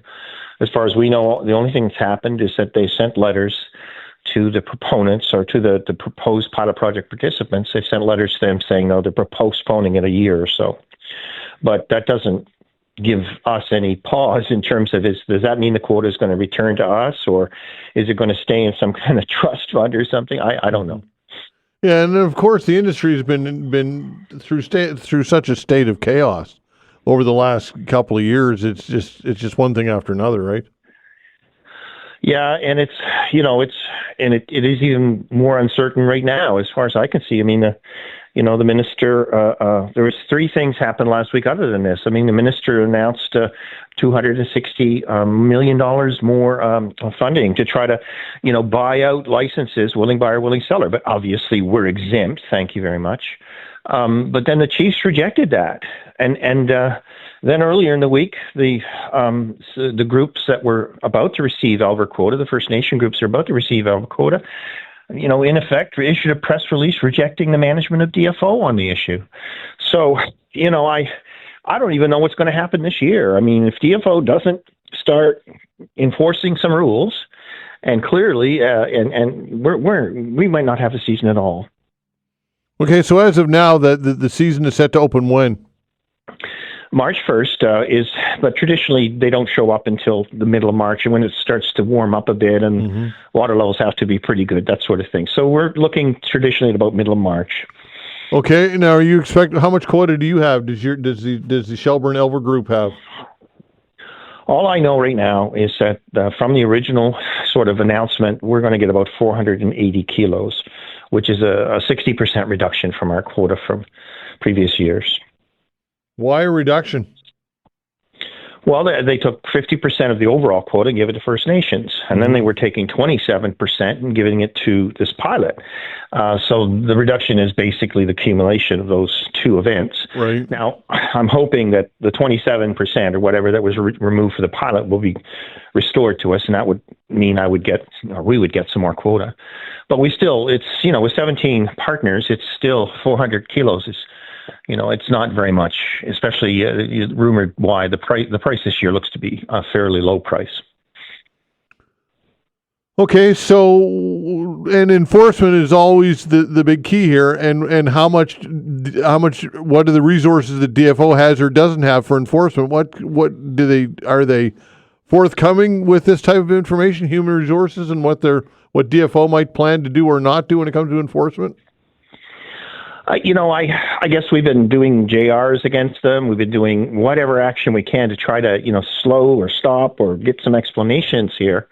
And, I don't think they're prepared. And I think what's happened here is, and I've actually seen documents to the effect that, the department said, we're going to have massive poaching from First Nations on this species. So we might as well give them some quota so they'll be legal.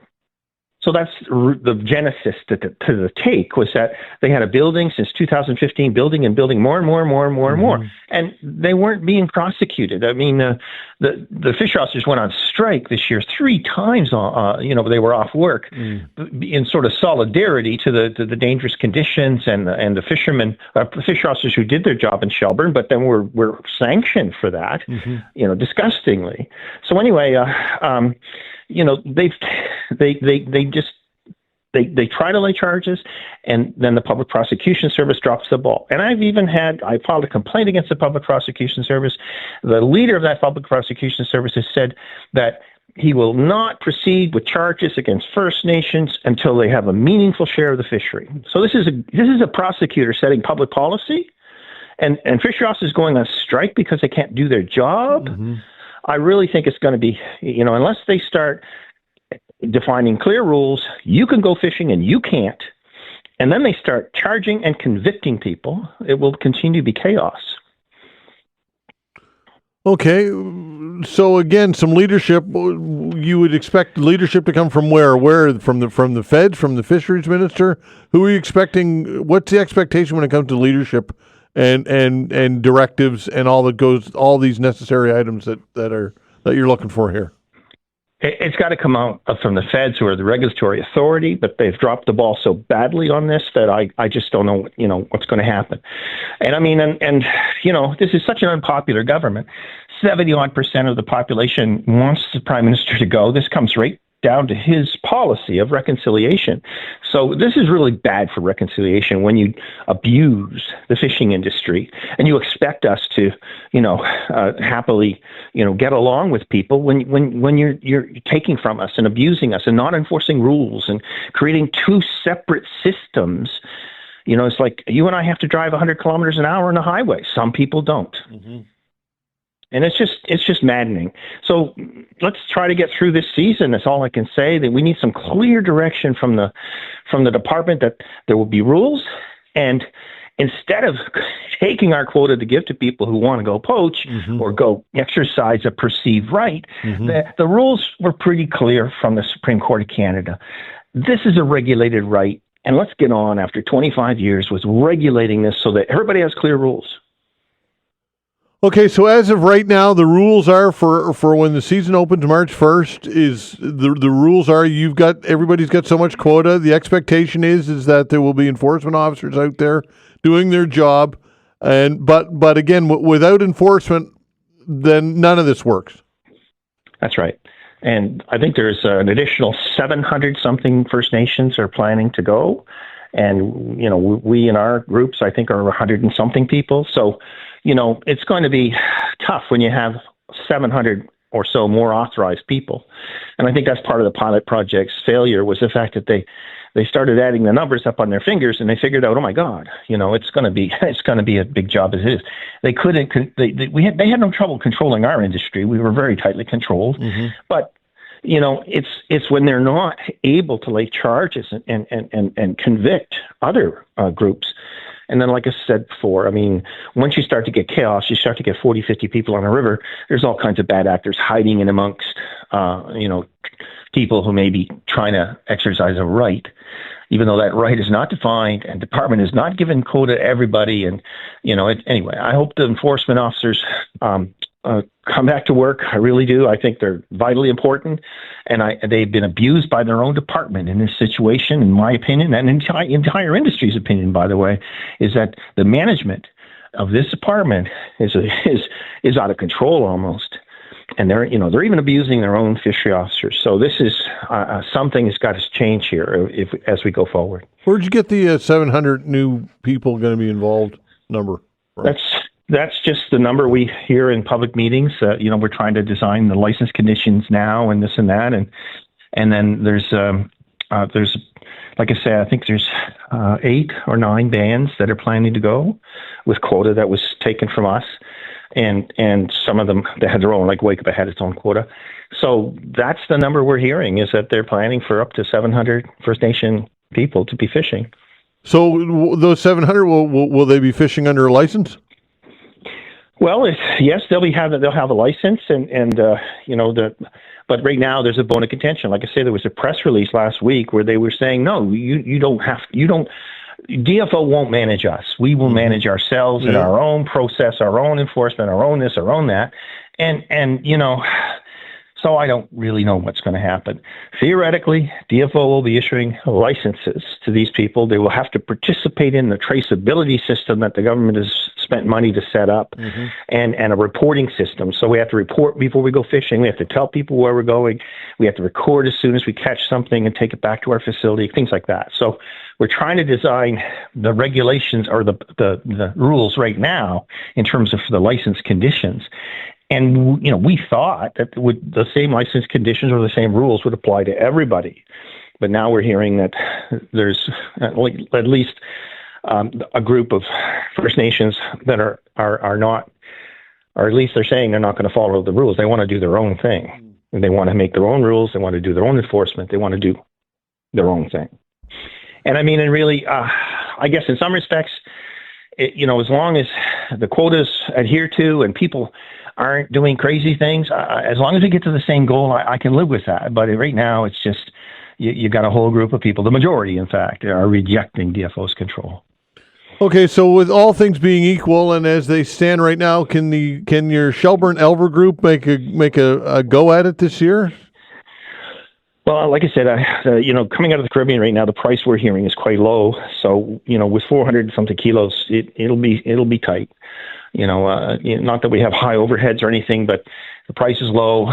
You just have to. We auction them off to different buyers. We go for the highest price. So, we could be faced with a price as low as like $2,000 or $3,000, if that, that sort of thing. And I know that sounds high, but it's 17 people with our associated kind of helpers and dippers and stuff. 30 odd people are employed here at times on average. So yeah, it could be a tight year. Okay, Brian, appreciate your time as always. Thank you. Yeah, thank you very much. All right, take care. Brian Giroux of the Shelburne Elver Group. You've heard a lot about dry January. Well, you don't necessarily need to be completely dry. We'll talk about that when we come back. Thanks.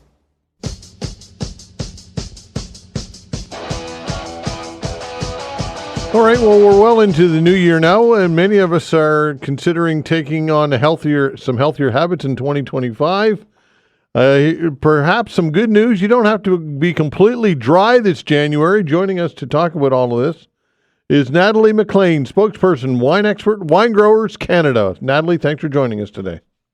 Hey, Todd, it's great to be here with you. All right. So, yeah, lots to talk about dry January. And look, I think that's probably a good thing if people want to take the time to recalibrate their bodies and probably not a bad thing. But your message is that you don't have to completely abstain, right? Exactly.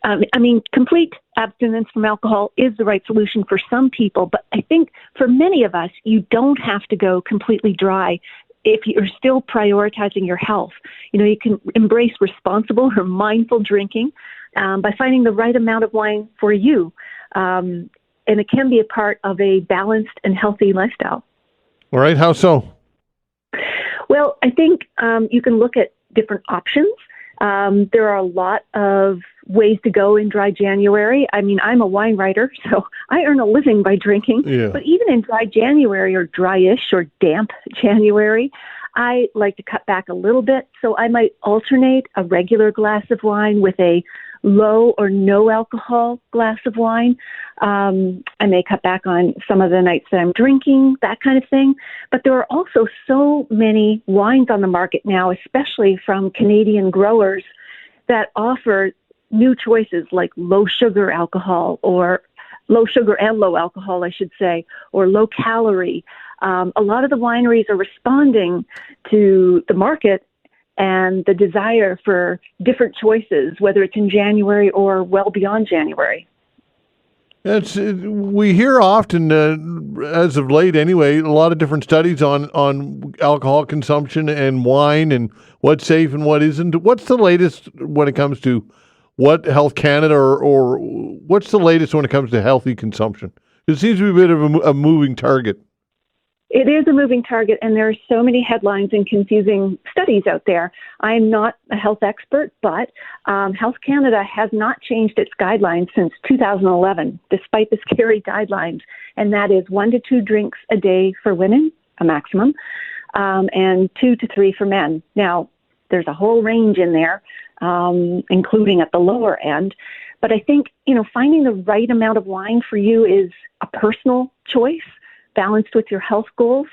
There is a drinks calculator that can help you define that, because a lot of people don't even know what is a drink. Like, what constitutes a drink? You get these big fishbowl glasses these days where you can pour an entire bottle into the glass, and that is not one glass of wine. So at the rightamount.ca, they've got a drinks calculator, which I think is really helpful, because the bigger your pour, of course, the more standard drinks that's going to equal, but also the higher the alcohol, the more standard drinks. The good thing about Canadian wines is that we live in a cool climate.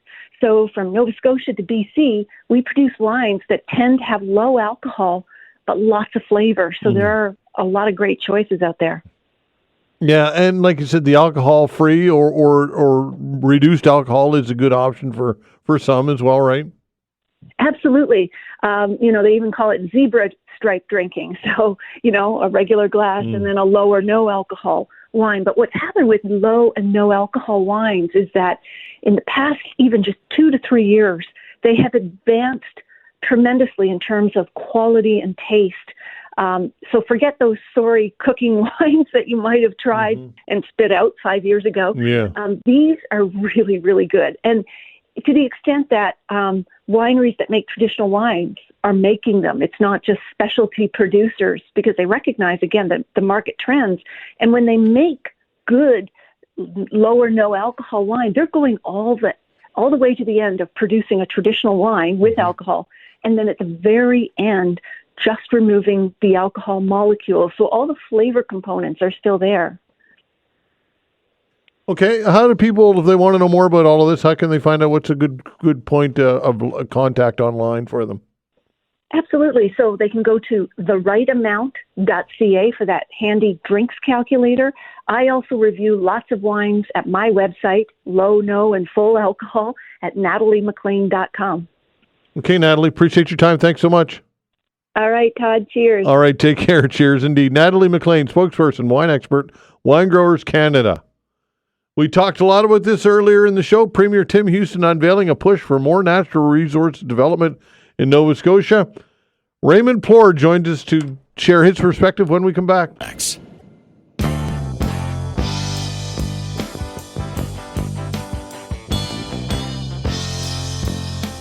All right, joining us for a chat, it's Raymond Plore, Senior Wilderness Coordinator with the Ecology Action Center. Raymond, thanks for joining the show. We appreciate your time, of course. My pleasure, Todd.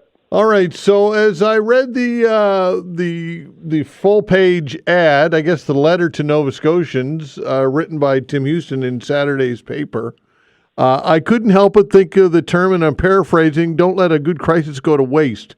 That kind of, for whatever reason, that imagery ran through my mind. Do you think that's applicable here? What are your thoughts? 100%, Todd. This is a classic case of the shock doctrine in effect, or what is sometimes called disaster capitalism, but this time in a political policy context. So the idea, as you just said, is to never let a good crisis go by without taking advantage of it to radically shift something.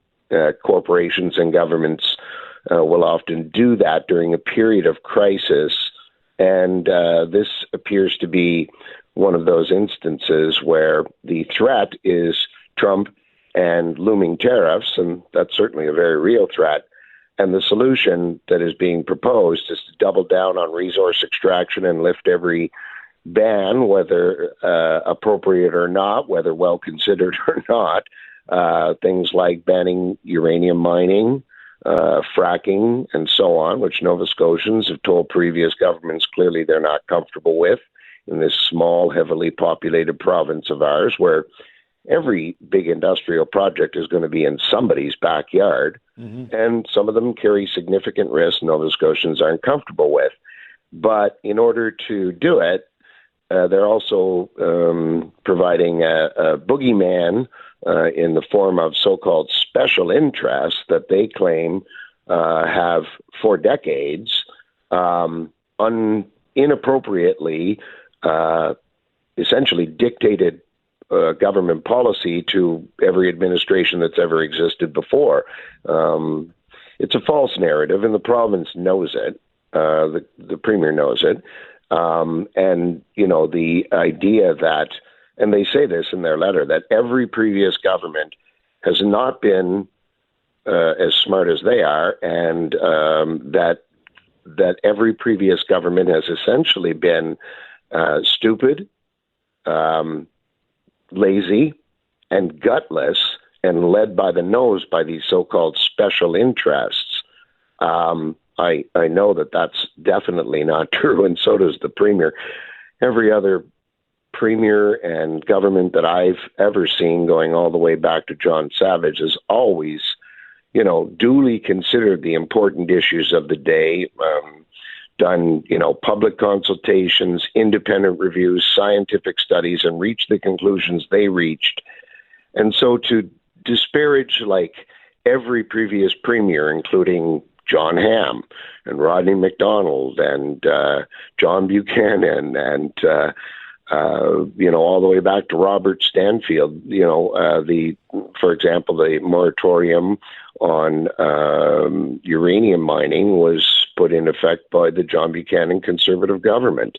Also, the ban on George's Bank drilling or exploration and development for oil and gas. So it's not only sort of scurrilous to invent this boogeyman of so-called special interests that hold tremendous sway over governments, but also literally throwing every government in the past under the bus and accusing them of being, stupid and lazy and just bad. And that's really, really poor. That's lowbrow. That's very hitting below the belt. Okay, so let's take the past out of the equation. Let's just project forward here, and so Tim Houston is basically saying that moving forward, we're going to need things. The world needs things like lithium. Says that the demand for the mineral will grow by 43 times over current levels. The uranium is something else that is going to be in high demand, and natural gas as we transition away from heavier fossil fuels like the oil sands, like coal, like natural gas has a role, and that we need to look at these things, especially considering that our reliance on the rest of the country through the equalization formula leaves us in an untenable, precarious situation, especially looking at what's going on globally with tariffs and we're too exposed. Any truth to any of that, in your opinion? Oh, sure. Yeah, no. I mean, the context given is Trump and tariffs. And is that a real concern? Of course it is. And, the idea of opening up a conversation would be fine, but the government has not done that. What they've done is tell them, this is how we're going to be. And we're just going to kind of run roughshod over anyone who has a different opinion about whatever the particular thing is that they're proposing, whatever particular heavy industry that they're proposing. And those conversations could be had if it was done in the context of, hey, Nova Scotians, we'd like to have a conversation, but they didn't. They said, hey, actually, it was a letter to every member of their new government saying, essentially, we're doubling down on resource extractions. We're going to remove bans on things that Nova Scotians have legitimate concerns on and have spoken quite clearly on in the past. Mm-hmm. And you are to ignore anybody with concerns. And those concerns are probably quite legitimate. But they are being, these so-called special interests with these awesome powers to dictate policy to government, which is a false narrative. It's absolutely not true, are to be denigrated. But these are citizens. It was the citizens who spoke on these issues to their then, duly elected governments. And so to just throw that under the bus as if it were, it's a boogeyman to try to minimize legitimate voices that are concerned. And I mean, they are, Nova Scotians. This premier keeps saying that he will listen to Nova Scotians. But in the letter to his caucus and cabinet in the full page of the front page of the Chronicle Herald, never seen that before, he's basically saying evil actors are holding us back.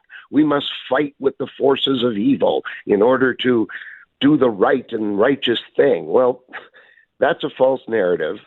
That's a lie. We've seen this before in other jurisdictions. We saw it during the Harper government. We are seeing it from Trump big time.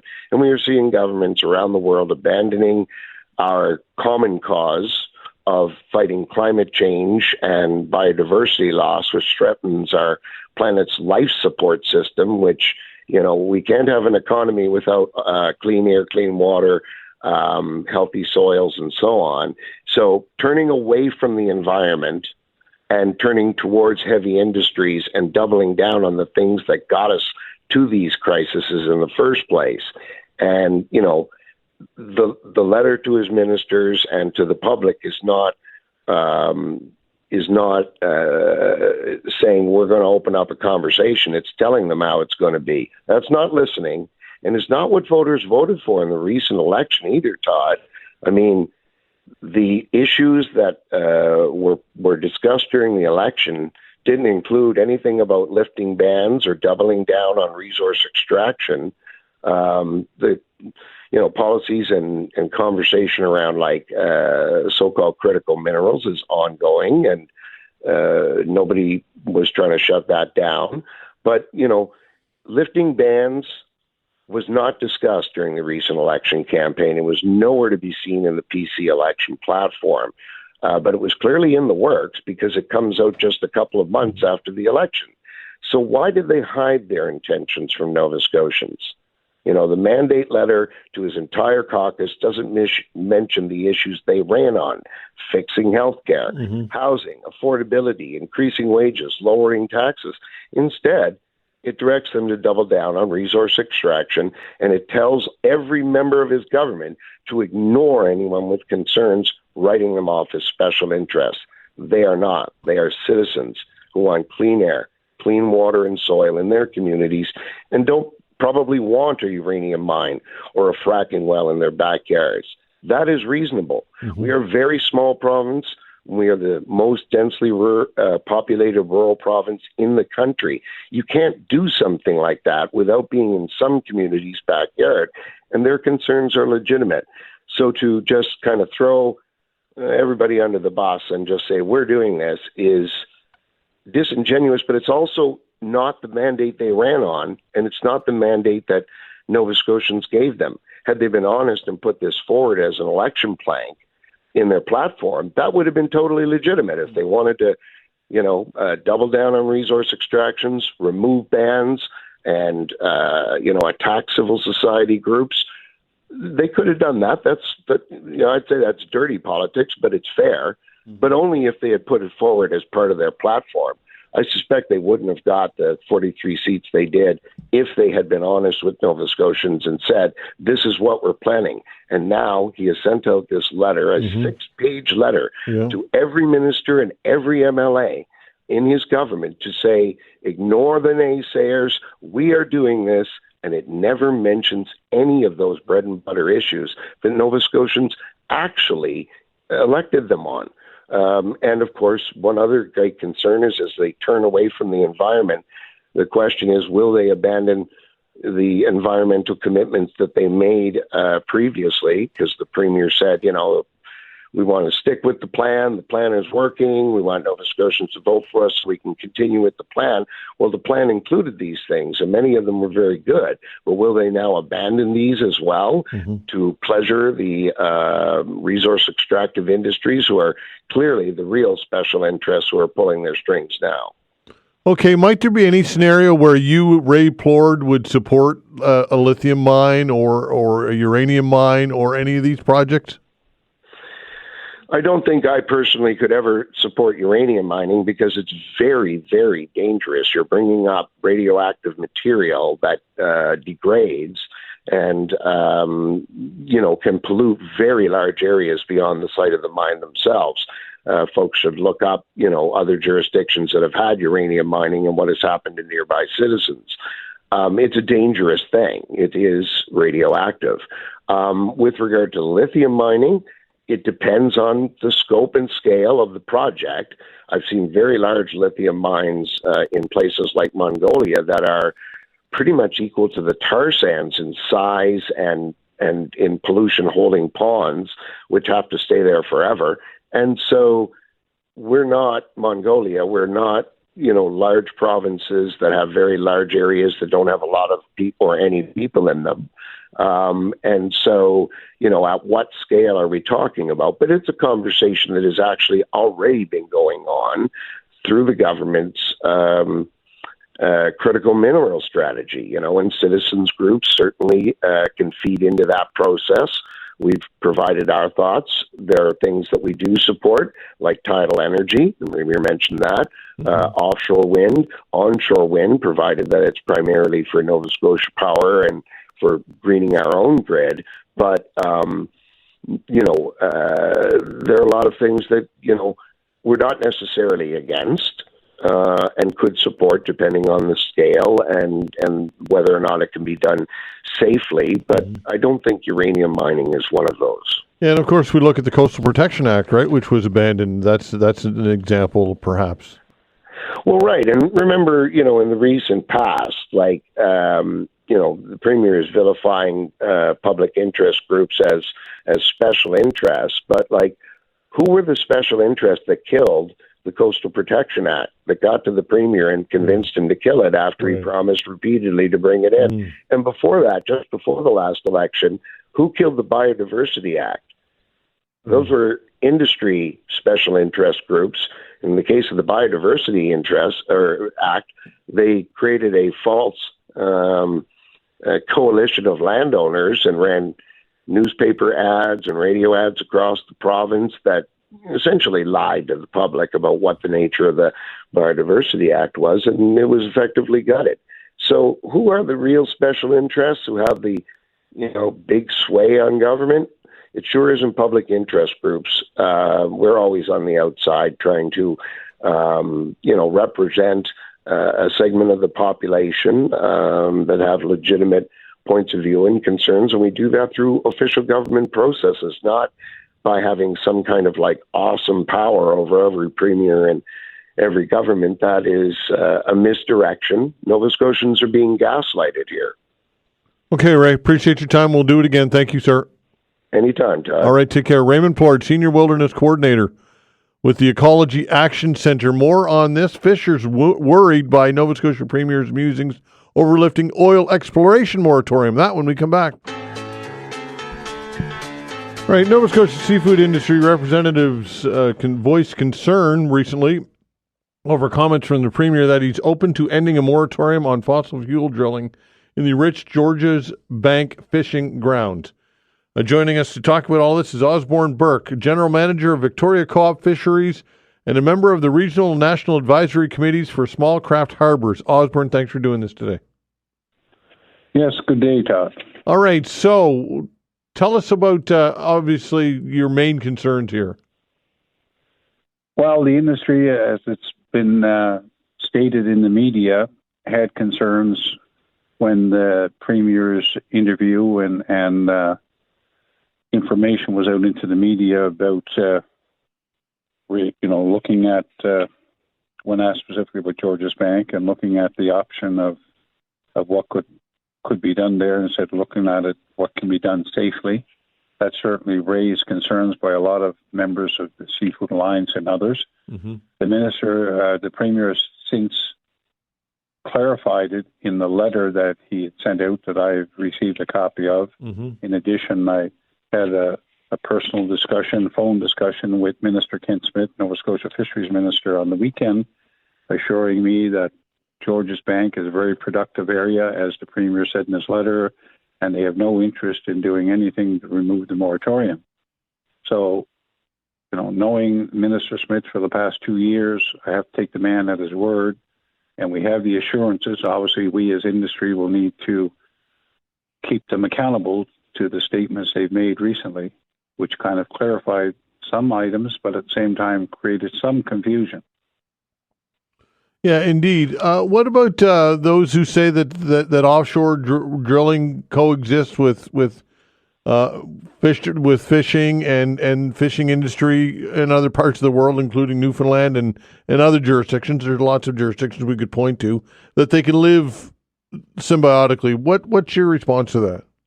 Well, when we look at Georges Bank and how productive it is, we look at the seafood industry in Nova Scotia, which is primarily located in rural communities like we are here, biggest employer pretty well in Victoria County, and you look at $2.7 billion in exports. Nobody wants to see expansion or new industry in an area at the detriment of the existing. There's other types of opportunities out there we can look at, and they talk about wind farms. Industry is not necessarily opposed to it, but again, need to look at where you would locate such operations, and you'll have a federal, provincial committee that's looking at that and reviewing it. So in all these areas, They talk about potential, or there's a lot of potential as well to expand resources within seafood, doing more value added, bringing more dollars to the province as well, but not at the detriment of the seafood industry is very clear. Mm-hmm. You know, and the other thing that members are asking is clarification when we talk special interest groups. As far as myself as president of Nova Scotia Seafood Alliance, and we represent 135 plus shore-based members of buyers and processors across from Neils Harbor to Yarmouth, we consider ourselves a special interest group. That's what our members consider. We're there to represent the interests of our membership. Mm-hmm. So we'd like to see some clarification on or definition on what exactly or who exactly are the special interest groups being referred to. So do you feel that was a bit of a shot, perhaps, that comment included in that letter, special interests? Well, I don't know if it was a shot. I don't know if it was intended towards us at the industry. I hope not. I have to take the Premier, face value for the letter that was sent out, and Minister Smith and I having a discussion assuring me that George's Bank is not an option. Then at the same time, we had the current Conservative leader federally, Pierre Poilievre, in town talking about removing federal government shackles. And I would love for Mr. Poilievre to define clearly to the media and the industry, us in general, what did he mean by removing federal shackles? It's kind of a gray area comment, and it raises concern as well from the industry when we hear this being said. Yeah, no doubt. So I guess at this point nothing's been confirmed, or there's this could all could all result in nothing. I guess is what I'm getting at here, right?